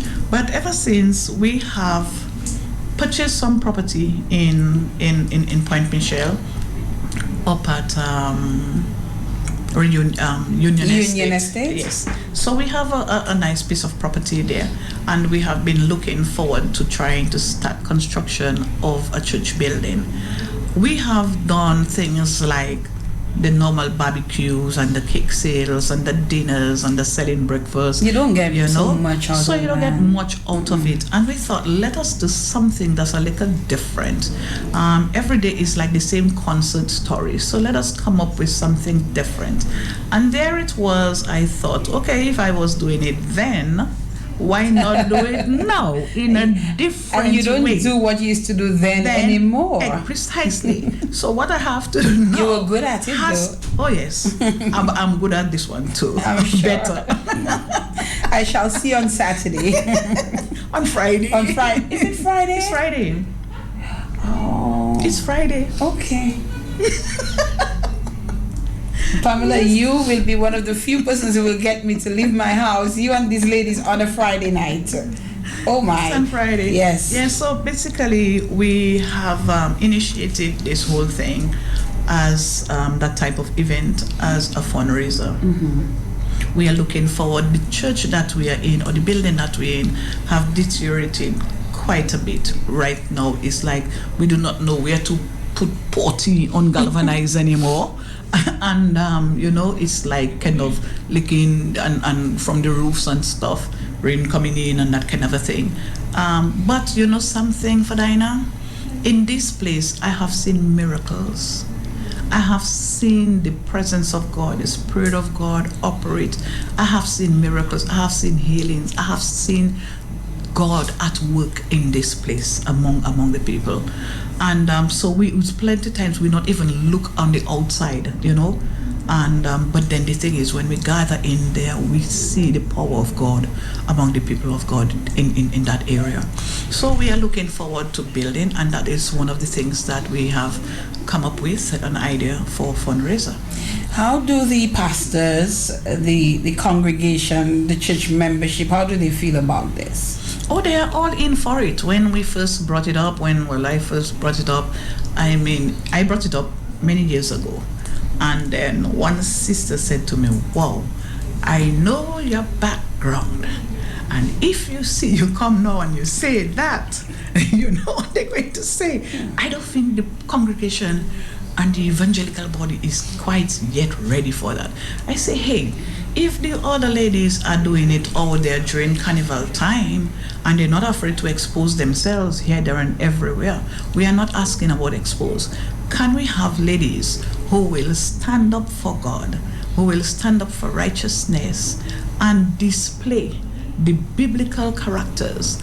In so doing, they're going to be studying the Bible. They're going to go deeper into the Word. Their whole preparation takes a new level. And they have to, it's a complete different thing for the young ladies. And it's all for the glory and honor of God. So within your church, it's fine. But was there an approval process that you had to go through? No. It's just, no. Once we did it, we sent out letters to the different churches. And the first year that we did it, which was 4 years ago, we had 11 young ladies.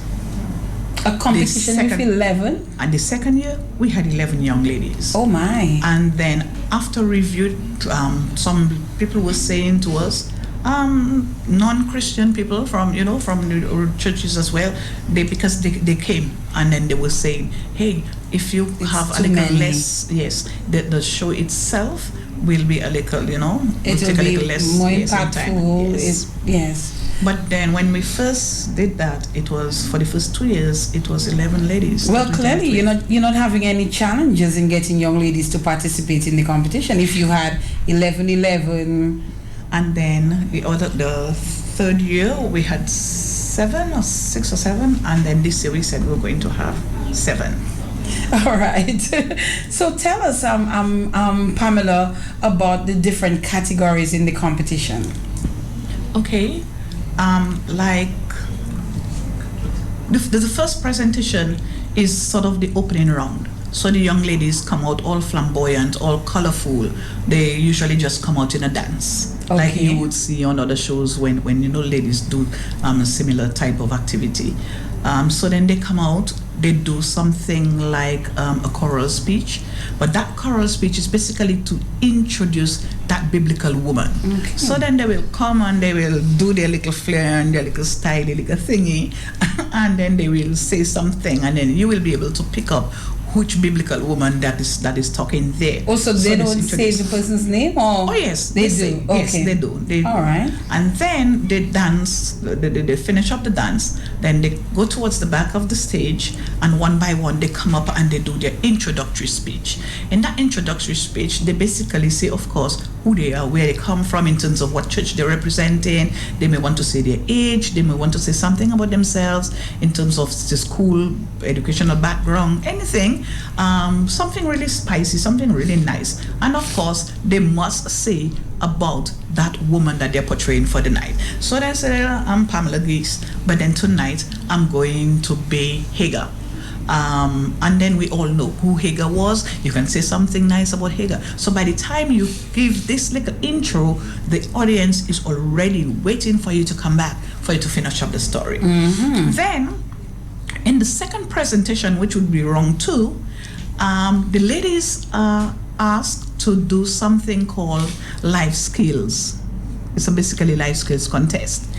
Life skills in the sense that it's based on the virtuous woman of Proverbs 31. That woman was a very accomplished woman, all well-rounded woman. She could wash and clean and cook and do business. She could do the embroideries. She could take care of children. She could do almost everything. She was actually King Lemuel's mother. That lady was like, she was, in our local parlance, she could give herself gum. She gave herself gum. She could do almost, very well accomplished. And what we are trying to do, the Bible says that the older women has to teach the younger women. In that round of contest, we are basically training the young women to know certain things, some basic home chores that they're expected to do. If they were to get married, if they were to move out of the family home and have to live on their own, because a lot of times the young ladies, they get married very young, or they choose to move on. They may want to go and study, and then they have to go overseas, and then they have to live on their own. So for Dinah, they are given like 5 minutes to accomplish 5 basic little home chores. They are given hints prior to the contest. So we say something like, okay, you are going to do baby care. You are going to do something like know your kitchen. You are going to do something like laundry. And of course, we give the scripture verse goes with that. They have no idea yet. But on the night of the contest, we put tables before them and they have everything set before them. So they have 1 minute to look at all of the things. And of course, based on the hints that they were given, they are beginning to see things put in place. I'll give you an example of something that they've had to do in the past. A couple competitions before, we asked them to hem a piece of, like a 4-inch piece of black cloth. And we said to them, behave like this, your skirt, and your skirt, got unhemmed. We want you to hem it back. So we gave them needles and thread, and this is one of the things that they have to do in the 4 minutes. Then we said, you need to set a table. Your husband is coming home. You need to set a table for him. Let us see where you're going to put the knife, the fork, the this, the that, and the other. Oh my goodness. Then we said to one of them before, peel that grapefruit. And of course, don't give it no kind of calabose and bobo. And you should see story that night because they all come dressed in all their long fancy nails. And you should see story with knife. Then we said to them in the past, fold a man's long sleeve shirt. Let us see if you can do that. We also gave them in the past a shirt. We took off buttons from the shirt and we say to them, put that button back on. You understand? In the past, we also gave like a baby. Well, it was a big teddy bear, of course. And we gave them, we said, put diapers on that baby. But guess what? That's the pamper age. They don't know anything about the cloth diapers. But we asked them to put on the cloth diapers with the pins. Now, this was just so much fun. And the audience is out there screaming. And then, and then they were trying their best to figure out, my goodness, they know about the pampers. But in the cloth diapers, So that is what this something is. So that sounds quite exciting. It's plenty little type of just little home chores. So we give like they have like a specific time, 5 minutes, and they have to try to do 5 of those things. Then we go to round 3, which is the talent round. The talent round is all about that biblical woman. They can bring the life of that woman on stage for the audience to know what that woman did in the Bible time. So they can do that in the form of song, dance, skit, poetry, choral speech, however they choose to do it. But at the end of the day, the audience have to have an idea of who that woman really was at the end of the talent. Then the final round is the elegant wear. And with the elegant wear, they go back in that era. So they would have to do the research and see how these women were most probably dressed if they had a very elegant night of, some function. So they have to go there and wear the biblical wear. Now this is like, you can just feel, when the young ladies come on stage, dressed like that, it's like you're just feeling like God all around you. You're just feeling a different presence. And of course, for the Bible knowledge, while they are dressed in the elegant wear, they will be asked questions. But then beside they have studied their woman for the night to display that particular woman, all of them have one scripture that they must study. And then every year we choose a different woman that they all have to study because this is where the question is coming from. So this year it is going to be Esther, Queen Esther. So they have to study Queen Esther, and then all of the questions are going to be coming from Queen Esther. I'm loving this. I'm really loving this. I'll be honest, I've not attended. I was supposed to judge actually last year and I was not able to make it. I can't remember exactly what the reason was, but I am really loving this idea, and I'm definitely going to make the effort on a Friday. Normally a Friday, the end of the work week, is very, very tough for me, but I cannot miss. I'm sorry, I really cannot miss this. Do they choose their women, or you, or your committee or your executive The committee select the women, and of course we have them like just, they do a dip? They do a dip, yes. Okay, so it's not a situation where one comes and says, I want to be last year, that woman. well, last time we did it, what we did was we said to them, the first 3 people who comes in and register to participate, they will come in with the woman. Oh. And guess what? And that year we had, last time we did it, we had a whole set of naughty girls. A whole set of naughty girls. Jezebel. Oh my goodness. Delilah. Well, they were women of the Bible.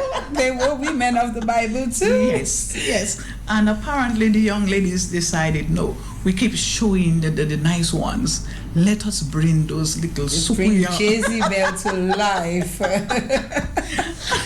But it went very, very, it went down really, really good. Do they have chaperones and teams? Yes. Like, they have chaperones and teams. Each girl is assigned a chaperone from their respective church, and they have a team of persons from their respective church or people from outside that work with them.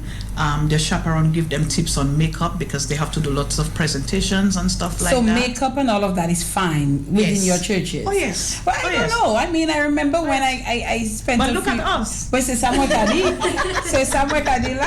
I remember when I spent some time, growing up in the village of Pishley, that the ladies who went to the church next door didn't wear any makeup, didn't wear any earrings, and I had an aunt who was really in her church. She didn't wear any of that. But all of this has changed. Yes. There are some churches that are not too very high on, lots of jewelry and stuff like that. But jewelry is fine. Yes. But there was jewelry in the Bible. Yeah, most of the evangelical churches we wear jewelry and stuff. And you look pretty. Yes. All right. So the chaperones assist them in terms of like the dressing, what colors to choose and what shades to choose and stuff like that. Is it competitive? The thing is, we try not to let it be competitive. Really, Pamela? We try not to. But then the young ladies, I mean, we do a photo shoot and then they have to come in and dress because we prepare flyers to send out and stuff like that. Your flyers are very nice. The girls have to dress up really nice. We teach them to walk in their heels and to present themselves as elegant ladies and stuff like that. Of course, you have to do that because we want a good production. We want a good show. We want to come there and enjoy ourselves. One lady per church. Yes. You can't have more than one from... we have not had any reason to. All right. We're going to take a break, Pamela. And when we come back, we're going to start to chat with the ladies who will be participating in the Woman of the Bible contest. Keep it locked. We're coming right back. For those of you who are wondering, we are live via Facebook as well, through the In the Spotlight Radio show page, which is also shared on my page, so you can check that out as well if you want to see the ladies who are brave enough to do this. So we're coming right back. Keep it locked.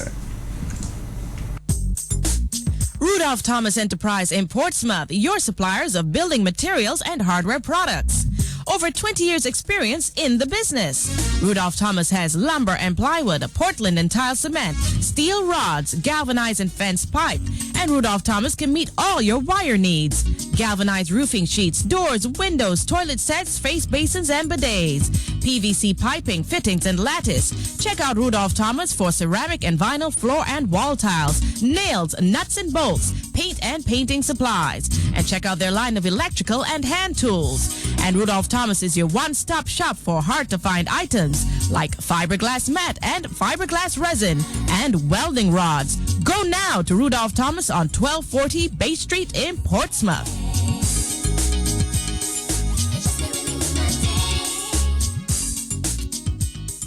My phone is my everything. It's where I make plans. You at 7. It makes me laugh. When Africans go to the bank, I would like to say hi to my money and leave. Lets me share my happiest moments and hear a comforting voice when I need it most. It'll be all right. It's like a best friend. That's why I get everything out of my phone with a Flow prepaid combo plan. Save up to 95% on data, talk, and text in one simple plan. The bigger you go, the bigger you save on the fastest and most reliable 4G network. Dial *129# now to activate our 7-day large combo plan and get 1,000 megs of data, 1,000 minutes, and 1,000 texts for just $29.99 with Flow. Want internet service that works? Get it from Flow. Want internet service that's reliable and dependable? Get it from Flow. Sign up now and pay nothing for installation and get a free 4-port wireless modem, reliable, dependable internet service on the most secure network that you can trust to get internet service that works. Sign up now at the Flow flagship store or at any of our partner locations. Cabrit's agencies in Portsmouth, Deepex in Roseau, Club DVD in Marigot, or from our field sales agents. You can also call 1-800-804-2994 and someone will visit you to facilitate sign up. Free installation, free modem for the most reliable internet service in Dominica.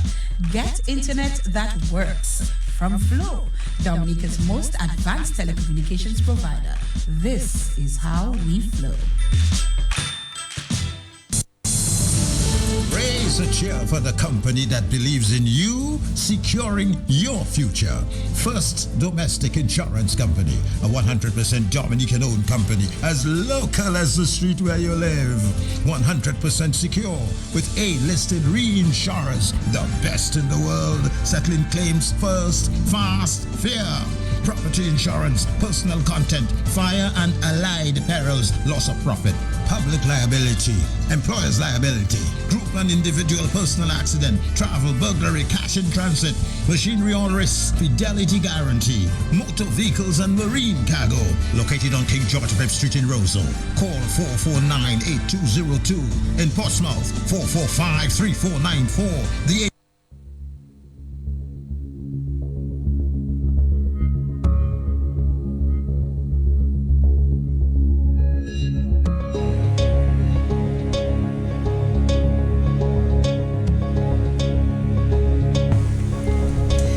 8:52 is the time in our studios. And we're getting ready now to speak to the young ladies who will be participating in the Woman of the Bible contest this Friday at the Arawak House of Culture. I'm not going to miss it, God willing, and neither should you. I suspect it's going to be something worth experiencing, something worth seeing. Two of the contestants are not here with us tonight. I think it is Jemima Roll, and which is the other one? She's from Castle Bruce and was not able to be here with us tonight. And the other one is Onika James. So Onika James and Jemima Roll are not able to be here with us tonight, but we're hoping that they could call in to the program and we can hear from them. But we are going to deal with the studios, those who are in studios with us. And again, if you want to view, you can do so via our Facebook pages, my page and the In the Spotlight radio show page. Let us start our conversations. Contestant number 1 is here. Which is contestant number 1? Is it you? You are. Okay. Lovely lady. I'm not going to say your name. You're going to introduce yourself. So make sure you're close to the mic and you speak very clearly for us. Okay? All right? Sure. That's it. All right. So tell us who you are. Good night, everybody. My name is Adina Trill, and I am from Newtown, but I live in Jordan. And I am representing the Living Hope Fellowship Church in Massac. And on the night of the 21st, I will be portraying the character Miriam. Miriam. Okay, and when we come back, you'll tell us a little bit more about Miriam, okay? All right, so this is Adina Trill. Interesting last name, Adina. Yes. Who's the next contestant? I am. Okay. So, good night, everybody listening, and to all the viewers. My name is Daniel Daly. I will be representing the People's Pentecostal Family Church in Goodwill. On the night of the show, I will be portraying Leah. Leah. Okay, and we will be finding out a little bit more about Leah. How old are you? 17. 17, and what about you, Adina? 17. You're 17 as well. So some very young ladies. Okay. She's funny, right, Tanisha? All right, and we have next. I'm Pauline David. I'm from Peebush. When I go to the God's Family House of Worship at Portsmouth on the night of the contest, that's Friday night, 21st of July, I'll be portraying the woman with the alabaster box. I love this one. This is actually my favorite. I'll be supporting all of you all, but I'm looking forward to see what you do with this, because this gives you an opportunity to be quite creative. So I hope yourself and your team, can really come up with some creative stuff for the woman with the alabaster box. So it's the alabaster box woman, or the woman with the alabaster box. Right. Okay, so let us talk some more. So let's talk first about the woman that you're representing. How much are you able to tell us tonight that is not going to give away too much of what's happening on Friday night? Well, you are representing Miriam. But let me tell you some stuff about Miriam. Miriam was the one who protected her brother Moses when Pharaoh wanted to kill all the newborn baby boys. Oh, I do remember that story in the Bible. Yes. She was the sister of Moses and Aaron, and the daughter of Jochebed and Amram. Jochebed. Okay. Okay. Miriam was a dancer, a singer, leader, prophetess. Matter of fact, she was the first woman in the Bible to be given the name of prophetess. Okay. Miriam wanted to see the promised land, but unfortunately she was unable to. She died in Kadesh before she could see the promised land. I see. Did she die young? Did she... You're not so sure? No. Okay, something to learn, something to find out about Miriam, okay? At what age she died. Okay, so I think we've gotten quite a bit about Miriam, and I think so far I'm thinking that Miriam was quite an interesting woman. She was. And I'm looking forward to see how you're going to portray her as well on Friday. You should come. I will be there, my darling, God willing. And I know God will be willing for me to go to this one. All right, Dinelle. Yes. Dinelle, yes. I will be portraying Leah once again. Leah, women of today, we can be very much related to Leah. Her story is very interesting and unexpected, I would say. Not one you would expect to see in the Bible at all. Okay. Her story basically says that she was one of Jacob's wives. She was the first wife of Jacob. The first? Okay. But not the wife that he wanted, not the girl that he wanted to marry. You can basically call it a soap opera, if you want to be honest. So Jacob was basically in love with Rachel's sister, who was the younger sister. Yes. And basically it was not allowed for the younger daughter to be married first. And so, you would have to come on the night to see more about that. But Leah was the one who had to marry Jacob first, and she was generally unloved because he didn't love her at all. He was not interested in her. He was interested in her sister.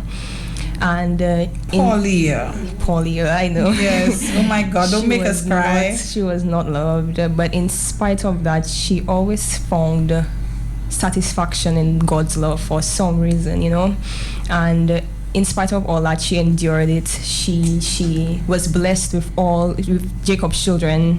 Her sister was barren, although he loved her. Her sister. Imagine that. She bore all the children, even if he didn't love her. Really?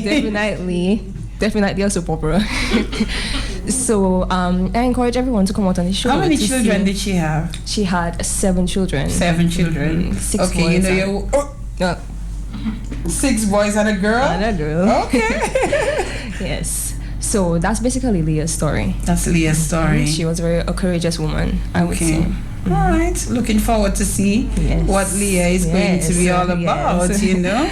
And Pauline, the woman with the alabaster box woman. Yes. Yeah, the woman with the alabaster box. Okay, the woman with the alabaster box. Yes. So, this woman, so I found out that there's a lot of controversy surrounding who is she, her identity, and the more. But she was quite an interesting figure in the New Testament, one of the most popular women. And what I found about her was that she was passionate and focused, and she was not the kind of person that would do things quote unquote the normal way. Okay. Like however she fit it in her heart, that's the way she would bring it out.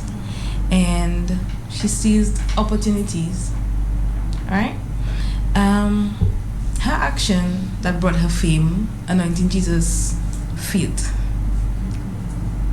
washing his feet with her tears, wiping them with her hair, and anointing him with oil. That was a very difficult thing people would say for her to do. But if you read the story, if you read it properly, like really research the reasons why she did what she did, then you would understand where she was coming from. And I mean, I read the story over and over again, and I would just say that it teaches us that sometimes we just have to just express our love while we still have time, because sometimes it might be limited, and be grateful for the things people do for us, because at the end of the day we might never get the chance to say thank you, and say thank you in the way you want to. I guess you will be satisfied at the end of it all. Oh, Pauline, you're trying to get me emotional tonight or something? My God, Pauline is just getting very deep here. Yes. Did she? What's her actual name though? Is she just referred to as the woman? She has a name. What is her name? Should I say Come on the Night? Come on the Nightingale. Because that's what I'm saying. You know, I said the woman with the alabaster box woman. Doesn't she have a name? She has a name. Okay. I'm going to go back to you a bit, Adina. Pauline just spoke about what sort of she learned from reading about the woman with the alabaster box. What did learning about Miriam teach you as a young woman? Well, reading about Miriam taught me a lot of things. Like, I shouldn't give up. In spite of all what I go through, I should continue to go God's way. I should be a leader. I should be courageous. Nobody should come and lead me. I should be the one who should lead them. I should be a protector. I should be the one who should help my friends and tell them that they should go the right way, and this is not the way that they should go. What about you, Dinelle? What did learning about Leah teach you? With Leah, I learned that no matter what you go through, God's love is always sufficient in this life. You know, people find... Clearly, she didn't have no love otherwise. People find their love in this world, for some reason, in worldly pleasures. And as Christians, as people made of God, it is somewhat our duty to always keep at the back of our minds that, you know, God is always there beside us, no matter the circumstance that you go through, and He never gives you too much that you cannot handle. So don't think that, you know, the situation that you're in right now is too overwhelming, where you think you just want to, you know, you just want to die. It's almost impossible. Well, it is impossible for God to give you too much for you to handle, because He knows exactly what you're capable of doing, and you should have faith in yourself, because with faith you are able to see things in a totally different perspective. So faith in God, loving in God, trusting in God is basically all you need in this life. It's very satisfying, I must say. So that's what I learned from Leah, a very courageous woman. I'm going to ask you all, as it pertains to the church that you attend, why go that route? Why not a Catholic? Or why? I know they say we are all Christians, but why are you following the churches that you were following?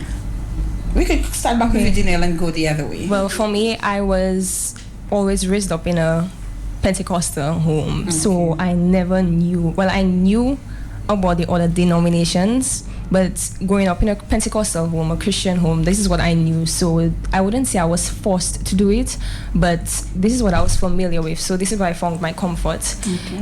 Seeing how people study the Bible in two completely different perspectives was very intriguing for me, I must say.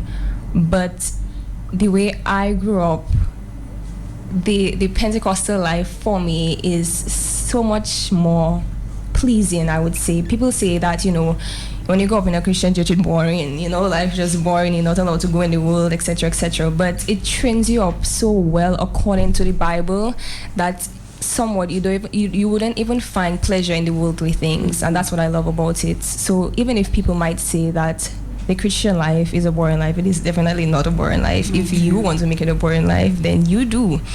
But as a Christian growing up in a Pentecostal church, you are open to various how should I say, experiences, and it brings the Bible to life in certain aspects. So I must say, the Catholic or the Pentecostal, it's not who is better than who. Both denominations, both religions do believe in Christ, and that's the most important thing. But it's the way how you grow up, the way how you see things in a different perspective. And it just so happens that I find my interest in the Pentecostal church because that's the way I grew up. That's what I find my comfort in. It's not anything about discrimination or anything of that sort. It's just the way we grew up. Pauline, what about you? Where do you find your comfort? Okay. And why, your particular denomination? Okay. I go to a Pentecostal church also. Okay. But I grew up in a Baptist church. Interesting. Yeah. So being the analyzer that I am, you teach me something, I will go back on my own and I will find out for myself. So I won't readily accept what information I get unless I read it for myself, I understand it, and then if it convicts me, then I quote unquote roll with it. So I am not really biased to any denomination because in my own understanding of it, all of them have their pros and cons. But what I would say is that a life under Christ is best, right? Because when you live the way that God wants you to live, then you save yourself a whole lot of trouble. And that's what I experience in my own walk. It's not that I have a perfect walk, but right now I can understand why I walk the walk and why I choose it over another way. So if I please God, and if the first thing I choose to do is to please God, then I protect myself because He created me. He set the rules and the boundaries. And in this world we have two main powers, good and evil. So if He's warning me that if I do this, then that will happen to me, why not do it His way first before I have to experience something bad and then come back to Him? Because at the end of the day, He stands at the beginning and He's still here. I have to face at the end. So just do it His way and finish. I mean, it's not easy. It's not easy. You have the temptations, you have the pitfalls. Sometimes you end up doing things that you don't want to do. But then again, it's the grace that He gives you to go on every day, even after you fail, to keep on going. And it's like, it is just new. It is not nothing that, it's funny. I mean, I look at it and I would like say, okay, I try to look back on my life and see when I did this wrong, when I did that wrong. And it's just like, sometimes you don't even remember. Like, really. Because it's like, I don't know, it's something about His grace. It's different. These ladies are very deep. Very, very deep. What about you, my dear Adina? Well, I went to lots of churches. I grew up in the Nazarene Church. Then I found myself in the Mount Zion Apostolic Church. And now I am in the Living Hope Fellowship Church in Massac. But to be honest with you, the Mount Zion Apostolic Church taught me a lot of things. Basically that I shouldn't succumb to the world. I should feast my eyes only on the things of Jesus. And they made me grow up to the person that I am today. They spoke to us as young people. They told us that there is nothing in the world for us, that everything is in Christ Jesus. Like even a baby, a young child, 4 or 5 years can worship God. Not only I, a 17 years old child, can worship God. Anybody can worship God. So it doesn't matter what church you go to, what faith you are. Once you worship Jesus at the best of your ability, then there is nothing too hard that God can do for you. Wow. You're real. I'm just there listening. I mean, it's like the most I can do, because I mean, we hear so much about young people, who have gone who are following the wrong path and doing, wrong things. And I sit here and I listen to you all, and you can see that nobody programmed anything in your mind to say. You're saying this because that's what you feel, that's what you believe. And I mean, it's like for a moment I even forgot about the contest. It's like a whole different, conversation unfolding here. And I'm really proud of you all. I admire you all. And I think it'll be the same when the other ladies come in. But you three are really giving me some, chills right there, I'll be honest to say. But why though? Why the contest? Why are you all taking part in the contest? Back to you, Adina. Well, I am taking part in the contest because I saw that I should go the way of God. I've been seeing my mother praying, always worshiping God and stuff, until one day she found out that she had cancer, and she was always praying to God. And she was always praying to God, and she never gave up.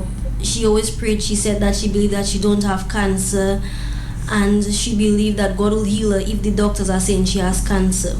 One day she went for a test, and the doctor himself was shocked. The doctor told her he's not seeing no sign of cancer. There was no cancer. So I can see to myself that God is really real. Was she told she had cancer? She was told she had cancer. The scans, everything said she had cancer. Okay. Yes. So that in its own way strengthened you in your belief. Yes. Oh wow. And she went back to the doctor. That was how long ago? Recently. And there's no cancer? No cancer. Wow. 2 scans said there is no cancer. Okay. And you is that your way of celebrating that news by taking part in this contest? Yes. Oh my. This is incredible. I saw you were getting a bit emotional, and you were getting, my eyes were starting to, because once I see people cry, then I start to cry too. So as her eyes starting to well up, my eyes are starting to well up too, and Pamela is getting emotional in the back there as well, and I'm saying, oh Lord Jesus, we didn't expect to go that route. But I'm happy that your mommy is fine, and that she doesn't have no cancer. She prayed. She literally prayed. She was always on her knees. She fasted. She was always. So miracles do happen. Definitely. Your mother is testimony of that. Pauline, my deep one. Why are you participating in this contest? Okay, first of all, it's for a worthy cause, to help the Abundant Light Fellowship build an assembly, and I always love helping worthy causes. And then I love the show. Yes, the whole design of the event, I love it, and I see it as an opportunity for me to get creative and to express myself, express what I in my heart. So I love to entertain people too. Okay. Let's see what happens. Looking forward. Tinel. For me, To be honest, I was definitely hesitant to be part of the show. Were you? I was. But I figured, as a 17-year-old teenager, it's so easy to just slip off a bit and be intrigued and be fascinated by the things of the world. And right now in my life, one of my main focuses was to study the Bible, not just to read the Bible, but to study it and see how I can apply different scriptures to my life, learn about the stories. And after a while, to be honest, you can find it a little bit boring, try to say, when just reading it and you're not even studying it as you should. And I thought that, this show forces you to study the women of the Bible, and you thought you would be shocked to find out more about it. Not only read the Bible, but go and do research on the internet, and you see things definitely in a different perspective. What you may see is not what I may see, so it forces me to see things what the Bible might say. And also, as Pauline said, it is definitely for a worthy cause. As Christian churches, it is our duty to support each other, so if that's what we have to do, then that's what we have to do as Christians. And most importantly, to spread the word of God. People might not take up their own action to just go and read the Bible. So if people see things that they are somewhat used to, they might be more attracted to it. And who knows, somebody might end up saving their lives at that concert, at that event. And so we get to share the word of God, and that's our duty, to go out into the world and preach the gospel, but it's in a different way, something that would attract the public. And that's our main aim, to save souls for Jesus. So I was in love with it afterwards. I really like you all. I must admit. I like your vibe. So are we all set for Friday? Because we have to wrap up our segment with you three. So I'm going to give you the opportunity to give your final remarks and to invite everyone to come to the show on Friday at the Arawak House of Culture. You want to start at a diner? I should remember your name because it's close to mine. For diner, a diner, yeah. Well, I'd like to encourage everyone to come out to the show on Friday at 7 p.m. Don't miss it, because you can be blessed. All right. Pauline? On Friday, 21st July at 7 o'clock. Well, not at 7 o'clock, but be there before 7, because we start at 7. Oh, you start American time. You're killing me, Pamela. You're killing me. Not even 8, 7. Okay, 7 it is. It's 7 o'clock. You gotta be at the Arawak House of Culture. That's in Roseau. I'm inviting you to take along your family. It's a good event, children friendly. It's rated PG-13. And come out, have fun. We're gonna have good ministry and good entertainment, and also a well-stocked bar. So come before you eat. A well-stocked bar with what, Pauline? With food to eat. All right, Dinelle. To everybody listening and to the viewers on the live, I urge you to come out to this contest. I mean, we have put on definitely a wonderful show for you. We have worked hard to spread the word of God, and I'm telling you that even if you know something about one of the women we might be portraying, you will definitely learn something new, so you will not regret it. We have definitely put on a wonderful show for you all, and on Friday at 7, as Pauline said, be there before 7, we will entertain you guys and allow you all to see things differently. So I urge everybody, bring your entire family, your friends. You see someone on the road, there are posters all over, so invite them, tell them, woman of the Bible on Friday. So everybody, please turn out. All right, thank you so much, ladies. I think you all represented yourselves and your women of the Bible very well. And I'm looking forward to seeing more on Friday night. And how much is it to go to the show, by the way?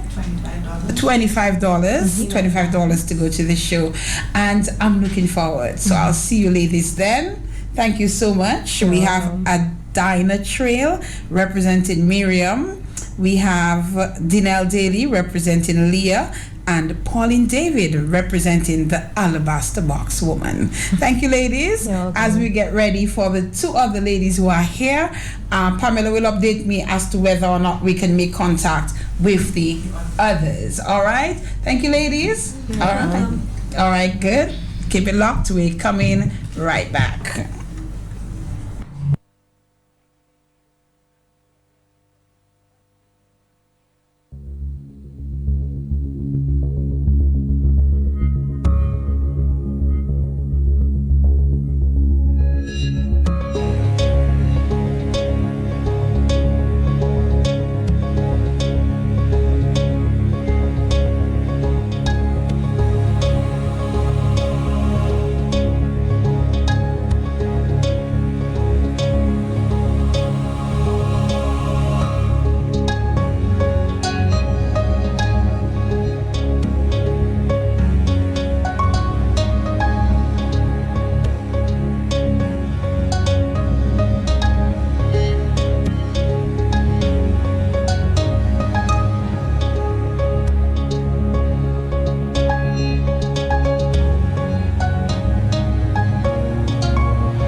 Rudolph Thomas Enterprise in Portsmouth, your suppliers of building materials and hardware products.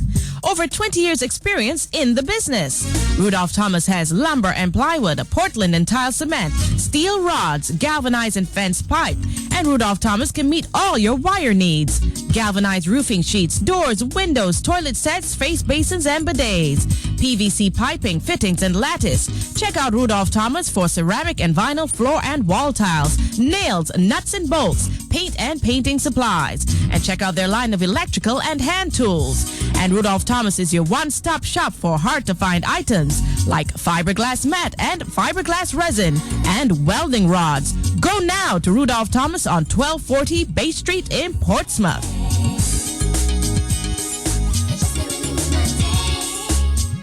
My phone is my everything. It's where I make plans. You at 7. It makes me laugh. When Africans go to the bank, I would like to say hi to my money and leave. Lets me share my happiest moments and hear a comforting voice when I need it most. It'll be all right.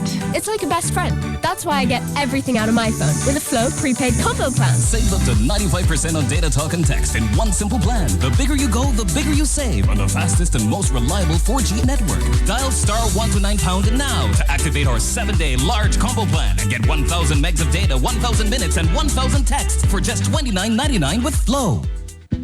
Want internet service that works? Get it from Flow. Want internet service that's reliable and dependable? Get it from Flow. Sign up now and pay nothing for installation and get a free 4-port wireless modem, reliable, dependable internet service on the most secure network that you can trust to get internet service that works. Sign up now at the Flow flagship store or at any of our partner locations. Cabrit's agencies in Portsmouth, Deepex in Roseau, Club DVD in Marigot, or from our field sales agents. You can also call 1-800-804-2994 and someone will visit you to facilitate sign up. Free installation, free modem for the most reliable internet service in Dominica. Get internet that works from Flow, Dominica's most advanced telecommunications provider. This is how we flow. Raise a cheer for the company that believes in you, securing your future. First Domestic Insurance Company, a 100% Dominican-owned company, as local as the street where you live. 100% secure, with A-listed reinsurers, the best in the world, settling claims first, fast, fair. Property insurance, personal content, fire and allied perils, loss of profit, public liability, employer's liability, group and individual personal accident, travel, burglary, cash in transit, machinery all risks, fidelity guarantee, motor vehicles and marine cargo. Located on King George V Street in Roseau. Call 449-8202. In Portsmouth, 445-3494. The agency's resource management, 440-2159. Carib Interconnect, 445-8232. First Domestic Insurance Company. Come get a premium quote today. Thank you for listening to In the Spotlight. We would love to hear from you. If you have suggestions of guests or topics,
Let's go.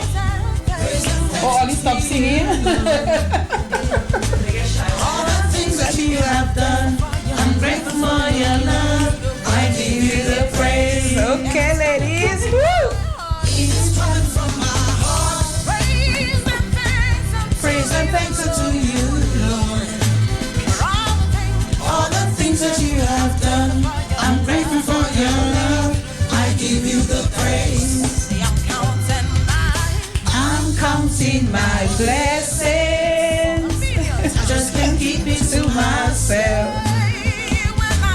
When I thought that he has done too much, oh, Jesus have to give some credit to the Roseau Primary School. When I went to cheer their graduation for them maybe a week and a half ago, they had a song on their program called Waymaker. Yes. And I love the song. I didn't know it was the first time I was hearing it, but I enjoyed it. And so just last week, sometime last week, I called the school. I don't even know who I spoke to. I said, that song that was sung at the graduation, who's singing it? They told me, and I've been listening to her ever since. Yeah, so nice. Very nice. Okay, so we have to continue with our two ladies who are in studios. We just completed 3, and we have 2 now in studios, and we are going to continue talking to them about their participation in the Woman of the Bible contest. Ladies, are we good? Yes, we are. Yeah, okay, good stuff. Speaking to the mic for me, okay? Don't be shy. Don't be nervous. Speaking to the mic. Okay, contestant number 5, is it? Yes. Contestant number 5. Tell us who you are. Good evening, everybody. My name is Gail Moranci. I'm from the community of Stock Farm. I am contestant number 5, as Felina said. I will be portraying the biblical character Hagar. What can I say about Hagar? You will tell us in a while. So about Hagar. All right. And Onika, is it? No. No? Anela. Oh, Onika is not here. I'm sorry. Onika is not here, and Jemima is not here. So this is Anela. Pleasant good evening to all. You, my dear. My name is Anela Shillingford, and I am from the village of Kulibistri, and I am representing the Kulibistri Gospel Mission Church. And on the night of the event, I will be portraying the life of Eve. Eve. And what church are you representing? Sorry, I missed that. I'm a proud member of the Goodwill Gospel Mission Assembly. Proud member of the Goodwill Gospel Mission That's right. Assembly. All right. Gail, tell me about Hagar, that woman of the Bible that you'll be representing on Friday night. Okay. Speak closer into the mic for us, Hagar. We want to hear you clearly, okay? That's better? Yes, that's better. Okay. Hagar was Sarah's handmaid and also the concubine of Abram. Concubine. Yes. Okay, go ahead. I'm sorry, Gail. I understand. Okay. Hagar's life was similar to many in today's society because she experienced something that plenty women are experiencing in today's world, which is she was a single mother. She raised that child on her own. I don't want to say how she became a single mother. I will leave the audience to come to the show to see that. All right. You're leaving us in a little suspense. Yes. She was a very courageous woman, I must say. She went through so much that she, how can I say it?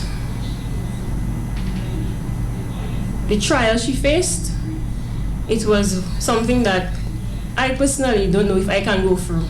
Okay. But I believe with God, then I can go through it with God on my side.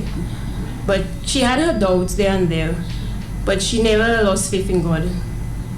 So at the end, she turned out to be victorious because she continued praying to God and asking Him, but why did He put her in such a situation where she had to be a single mother and raising a child on her own? So I believe that just Hagar continued having faith in God, and at the end of it, she got what she wanted. She was victorious. It's interesting you speak about, maybe at times she questioned God. That is something that as human beings we do a lot. That's right. We question God, but is that something we should do, Gail, or we should just have faith like Hagar did? I believe we should have faith like Hagar did. I mean, there are times we are all human. We will have doubts, but then we need to read the Word of God and take out the doubt in our mind and replace it with the verses in the Bible that tell you should not doubt Him. He is the supreme being. He has His promises for us in His Word, so we should believe in it and continue to have faith in Him. You ladies are just amazing. Anela, Yes. Tell us about, well, Eve. Please do. I mean, we all know about Eve, but you need to tell us about Eve, Anela. Mm-hmm. Oh my God. Miss Eve. Eve was a very remarkable woman. In fact, she has a title that no other woman on earth will ever have again. Mm-hmm. Right? Eve was the first woman, and she was created from the rib of her husband. In fact, it was so beautiful that when her husband first saw her, he broke out in poetry. That's showing how beautiful she was. A very beautiful woman. But like many of us, women, men, Eve made a mistake, and that mistake had ripple effects on other generations. So Eve was the one who introduced the cosmic scene in the universe, and some of us, well, most of us, we look down on Eve and we blame her for our mishaps. But Eve did something that if we were in the Garden of Eden, a lot of us would have done it. All right, so if we put ourselves in Eve's shoes, or she didn't have shoes, but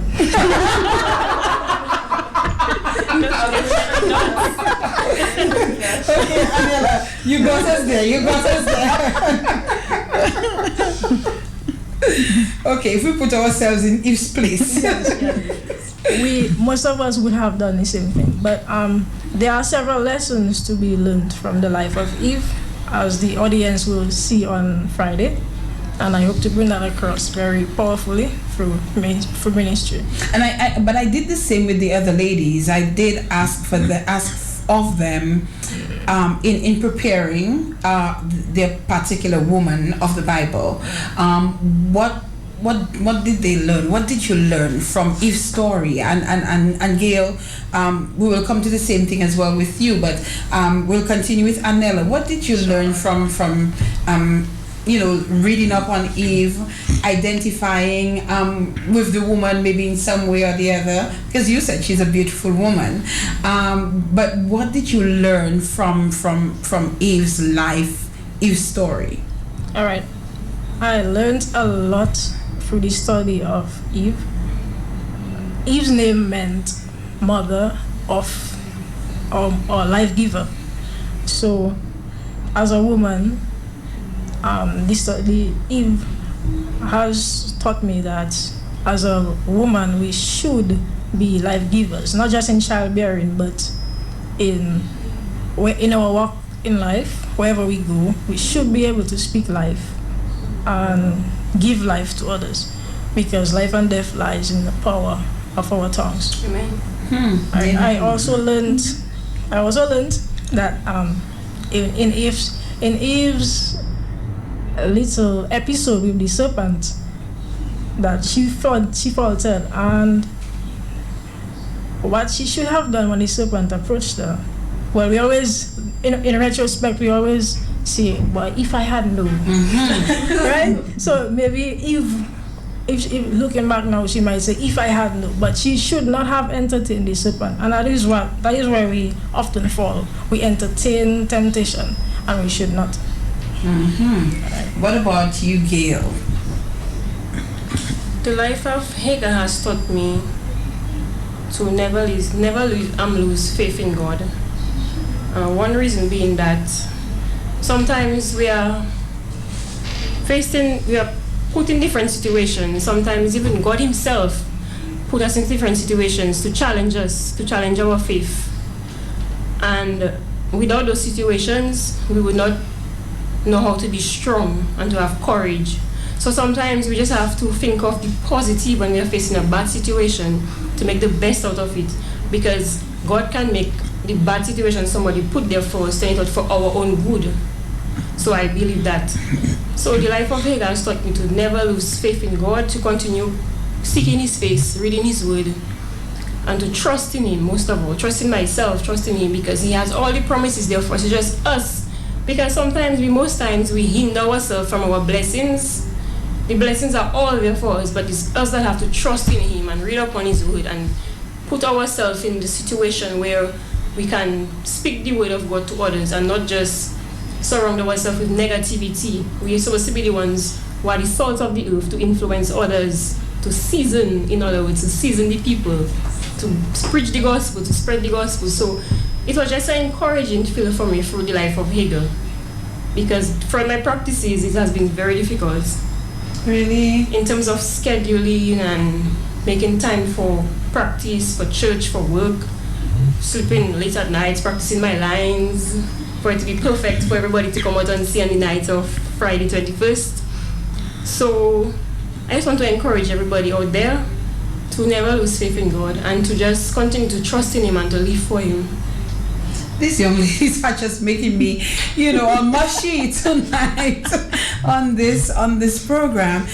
So that leads me to ask, in terms of that path, that choice of religion, that choice of Christianity, that choice of church, how did you get into the church that you belong to? And as a young person, is it difficult? Is it a challenge? Is it easy to choose that way of life? Let's go back to you, Gail. No, Anela, I'm sorry. Okay. I was raised in church. Okay. Yes, so from a very tender age, my mother would take me to Sunday school where I could learn of truth. But in growing up, I became a thinker and a reader. So I would often read books by philosophers, and it would lead me to question. There were a lot of questions on my mind, like if there is really a sovereign God, a caring God, why is there so much evil in the universe? Right? But I thank God for those questions, because without those questions I would not have gone searching for answers. And in searching I found truth, that God really does exist. Because if there was not a God in the universe, I would not be here. Alright, I saw Erica came in 2015, and I was in the house and the floodwaters was to my hip, and I was wondering where was I going to escape. Finally, the floodwaters pushed me to the back door where we could just stand with my parents, stand and watch the waters go down. That's where? Kulibistri. Yeah, so it was truly the hand of God, and I must say that all these events, they have just made me realize that there's really a God, and He really cares for us. Your lives were saved. Yes. Wow. Bringing testimonies. Yeah, she says. I mean, I didn't expect this level of emotion on the program tonight, because we're talking about a contest. We're not talking about all of these things. But so your search for answers, your search for truth, even your experiences have led you to be where you are today. Indeed. And you believe that there is a God. You believe that a God exists, and you are going to continue believing that. And that's one of the reasons why, or part of the reasons why, you belong to the church and you decided to be what we refer to, as a Christian. Indeed. What about you, Gail? I raised up in a Christian home also. I got baptized at the age of, 13 or 14 years old. Did you understand what you were doing at 13, yes, 14? I was quite aware of what I was doing. Okay. It was not an easy journey, I must say, because the Christian life is the hardest life to live.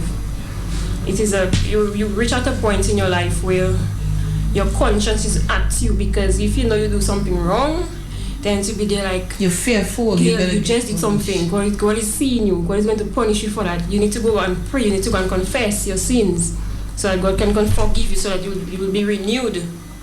Because living a Christian life, you face plenty of challenges. The devil will always try and send something out there to try and pull you down, to lead you astray, but then you have to be strong. If you don't read the word of God and encourage yourself and be consumed by positivity and positive people, then the devil will just drag you down because he came to steal, to kill, and to destroy. So that is one thing we have to remember if our walk with God. You asked another question for that, and I think I'm missing out something. How do you deal with the challenges and so on of choosing that life path? Yes. Well, I surround myself with people that is, I would say, godly. I have friends that are not Christians also, but then that's the opportunity I take to encourage them, to let them know the word of God, and to always have a positive impact on their life. Because whether it's about the gospel or not, I always have something good to tell somebody, to encourage somebody. Because life is a journey, and then plenty of young people will say, one life to live. But I believe that one life to live has to be serving God. Because I see so many people dying nowadays, and you ask yourself, the next time you leave your house, would I ever come back? It's so uncertain. So I just continue to trust in God, to read my Bible, to ask the elders in my church questions I'm not sure of, to give their opinion on certain things, to clarify certain things. And these pageants, I never took part in one of it before. I haven't taken part in any pageant before. It's my first. So it was for a worthy cause, and it's to build a church at Point Michel. So I figured that was an opportunity for me to let the world see who I am, who I really am, and to just serve God. That's a place where I can showcase and evangelize to people, to let them learn something about Hagar, because there are many people who don't know maybe one or two of the people in the Bible, or anybody at all. So when you come out on the night of July 21st, you come to learn something new. You come to listen to the word of God, to be encouraged. Because there might be somebody in the audience that might be going through something, and you might just have a message for them on that night. You seem a bit emotional. What's going through your mind? I'm just thinking of life on a whole. Thank you. I hope you know that through what these young ladies are sharing tonight, that they can touch some other young people, especially as I indicated earlier on in the program. You know, so much negativity surrounds our young people. You know, so many bad things, you know, happen, and I almost take refuge in you all in terms of thinking there is hope, and there's a lot of young people who are very, very positive and doing positive things. And as I said, you know, coming to this program tonight, I did not expect to experience what I'm experiencing with you all. And, you know, I thought we would come, talk about the wrongs, talk about, you know, the traditional things that I talk about with, let's say, the Carnival Queen contestants when I have them on this program. But this is turning out to be something so different for me, a whole different experience altogether that I did not anticipate. I'll be very, very honest to say. And I see, you know, Gail here just so emotional about all of it, you know, and it really has me a bit, it has me touched, I will say. And even when Anela spoke about her situation during with Tropical Storm Erica, and what Tropical Storm Erica did, and, you know, water up to her waistline, and there is no way after that she could doubt there is a God, maybe if she had any doubts in her mind whatsoever.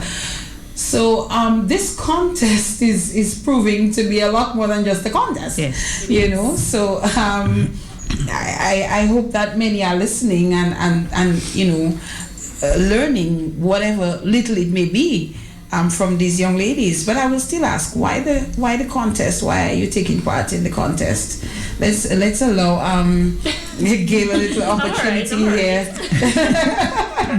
But Anela, why are you doing this this contest? Let me start with this phrase, and it goes Soli Deo Gloria, and that's Latin for "to God alone be the glory." I decided to do this show because I believe that all that we do should be for God's glory. All right, and it's for a worthy cause, as Sister Pam said earlier, but it's also a platform to showcase God's glory. He is a glorious God. He's full of wonder. He always does wonderful things. He takes us out of situations, and all that He asks that we enjoy Him and we bring glory to His name. All right. What about you, Gail? Well, me taking part in the show is me giving my contribution to the building of the church in Point Michelle, and also a platform to showcase God's word and to let people see that there is a God and there are many lessons to learn, just to be encouraged. To me, I believe that is something that will build me up. I don't know what it might lead me to next, but it's quite a journey, so a lot to learn from. And once it's for the honor and for the glory of God, that's where my aim is, so that's why I partake in this show.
good. I think it just springs into action. We make a miracle walking, promise keeper, light in the darkness. My God, that is who you are. It is just about 6 minutes moving up to the 9 o'clock hour.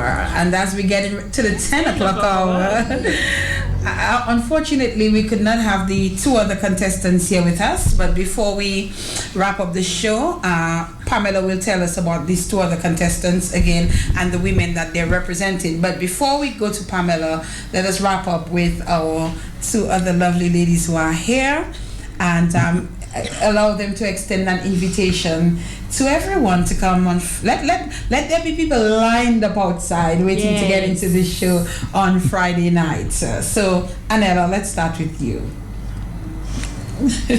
Okay, I would just like to urge everyone listening out there to come out on Friday evening, the night of the 21st. Bring someone along, bring two people along. It's going to be a night of special ministry. So just come and be blessed, and I can assure you the Lord will be in our midst to bless. Yes, Gail. I would like to encourage everyone to come on out on July 21st to represent myself, contestant number 5, and the other young ladies. That's a night of celebration, a night of praise. You will not only be supporting the young ladies, but you'll also be contributing to building a sanctuary at Point Michelle. So just consider that $25, something that will just be to the honor and to the glory of God, because you pay that at the gate. $25 in advance, $30 at the gate, $15 for children. It's very reasonable, guys. So come on out. Come with your family, come with your friends, come with your kids, the young ones. They can be encouraged, they can learn something new. Nice. Pamela, tell me about the two other contestants who couldn't join us tonight. Okay, contestant number 2 is Jemima Roll from the New Testament Church in Casa Bruce. This young lady is just full of life, very vibrant. She's just like really outgoing, has a lot of energy, and she's going to be portraying on the night Martha. Tell us a bit about Martha. Martha was Lazarus' sister. Martha was one who was very close to Jesus. And I am sure she's going to be saying on the night, come and you will find out. But then this was Lazarus' sister and Jesus' friend. And she, they were very, very close to Jesus. That was a particular family that was very close to Jesus. Onika James from the Canefield Gospel Mission Church is contestant number 6. And she is portraying Rebecca, who happens to be, that name is actually her middle name. So she was quite and comfy. She did that number? I think she did, yes. Okay. Yes. And she is like also very full of life, young lady, very full of life, very involved. They're both very involved in the church. Through dance ministry and worship ministry, and so this coming contest on the 21st promises to be something full of life, full of energy, but most importantly, full of ministry. You are going to learn certain things that maybe you never ever saw, or things you took for granted before. And the scriptures, it is going to come straight at you, straight in your face. It's going to come live. And you will go back home a different person. Wherever the people of God is ministering, you will go back home because it's ministry at the end of the day. Yes, what you see, the performance, and they see that what's happening on stage. But then the girls, they prepare, they pray. Some of them, they would fast. These young people spend time in prayer. They spend time in the Word. They spend time with God. And even when we speak, if not forums, just when we get together, they get like even emotional, because a lot of times they are actually speaking to the young people over there, and basically admonishing the young people to live for God, not to find themselves in all kind of trouble, not to find themselves in all kind of calamity and scandal and stuff like that, but to fear God and to live for God.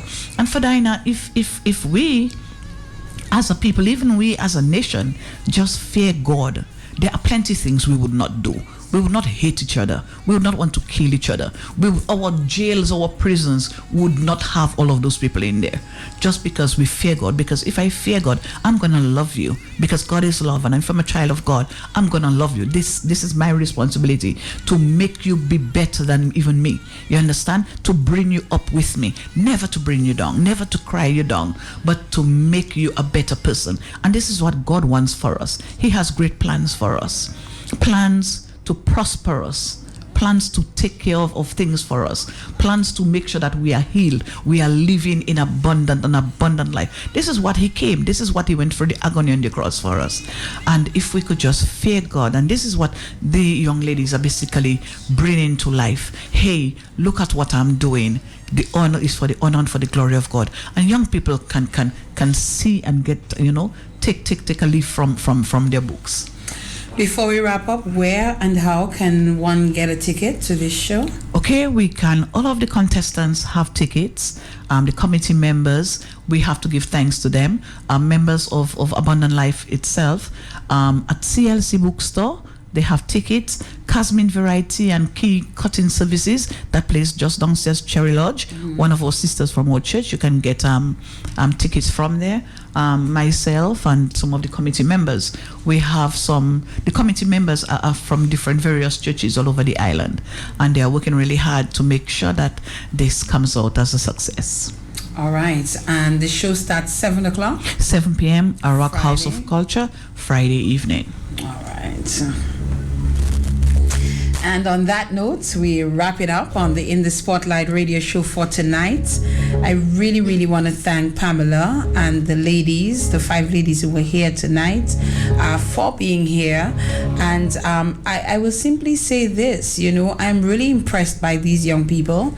I in some way was inspired by each and every one of them in one way or the other, their story.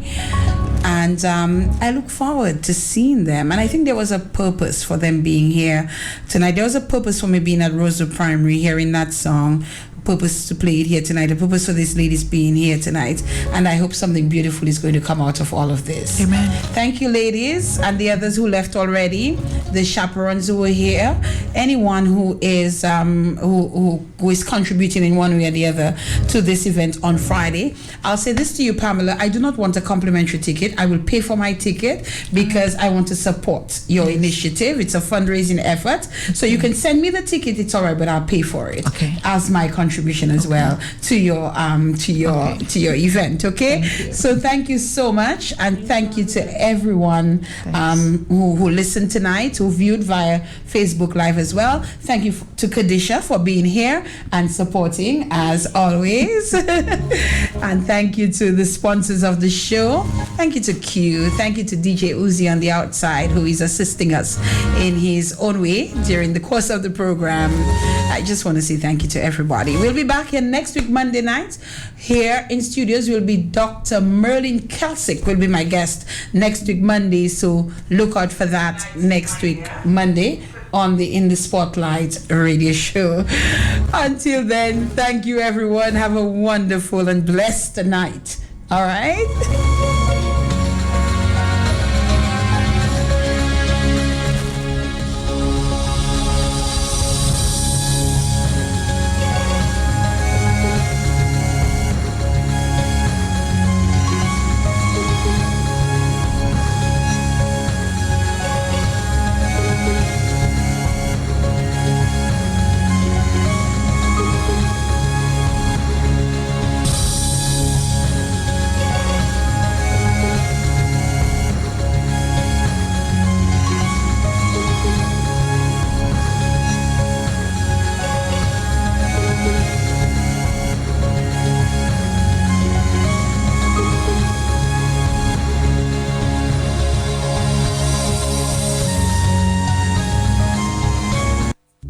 Listening to In the Spotlight. We would love to hear from you. If you have suggestions of guests or topics and issues you would like featured on In the Spotlight, let us know. We would also welcome your feedback. please send us an email at inthespotlight.da@gmail.com or contact us at 275-7565. In the Spotlight is aired on Q95 FM radio every Monday night from 8 p.m. with your host, Fadina Frampton. Until next time, good night and God bless.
I'm ready, I'll be faithful and my love will never rub you wrong, girl. Picture me and you, girl. When the time comes, if it comes, I'll lace you with them diamonds and pearls.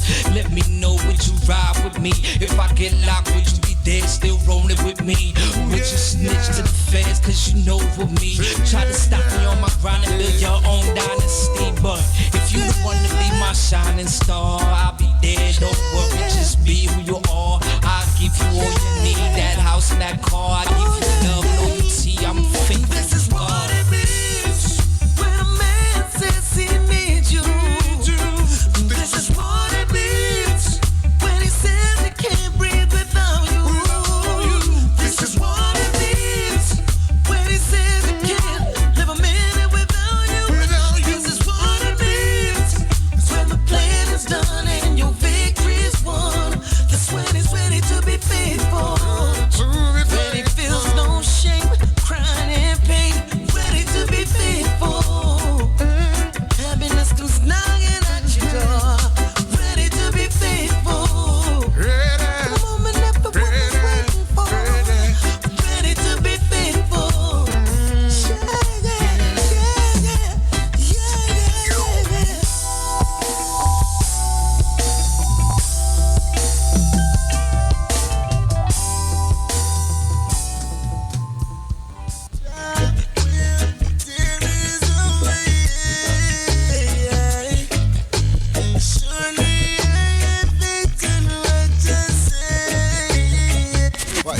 The one, attitude.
Me and I one catty.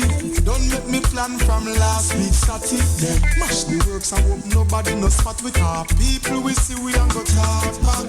Me don't have me woman but that girl yeah is a hottie. Face and the figure and the waistline she got it. Yes, can't make that one ya pass me. Me no matter where it cost me.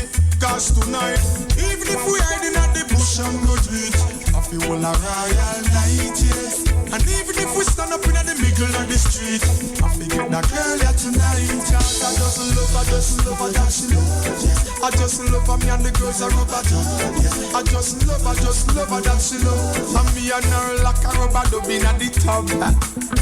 Mission accomplished, then we gone. Me drive, she drive, change direction.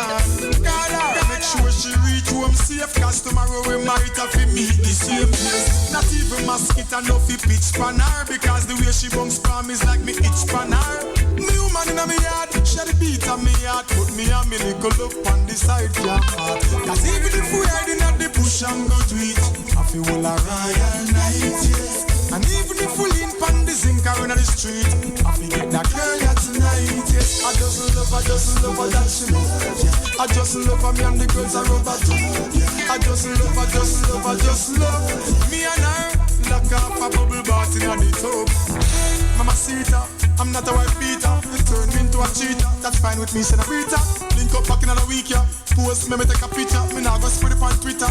When me talk to you, me now go broadcast me and your life on the speaker. Cause I'm a secret keeper, and I know that you're a believer, diva. Either, I know that you're a keeper. Me now go left me woman and me now go left your leader. Cause even if we lean on the fence and go to it, I forget a royal night, yes. And even if we stand up in the middle of the street, I forget that girl yeah tonight. I just love her that she love. I just love her, me and the girls are rubber dub, yeah. I just love me and her, like off in the tub. I just love, Lord, I just love. Me and the girls, them I love, I just love, Lord, I just love. I just love. She say that the girls them lose. I just love. Lord, I just love.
She told a little white lie. When she tucked the baby in at night, she sang her this lullaby. You got your daddy's smile, you got his eyes. I feel my heart breaking every time you cry. I'm gonna burn in hell, but it's no sacrifice. You're still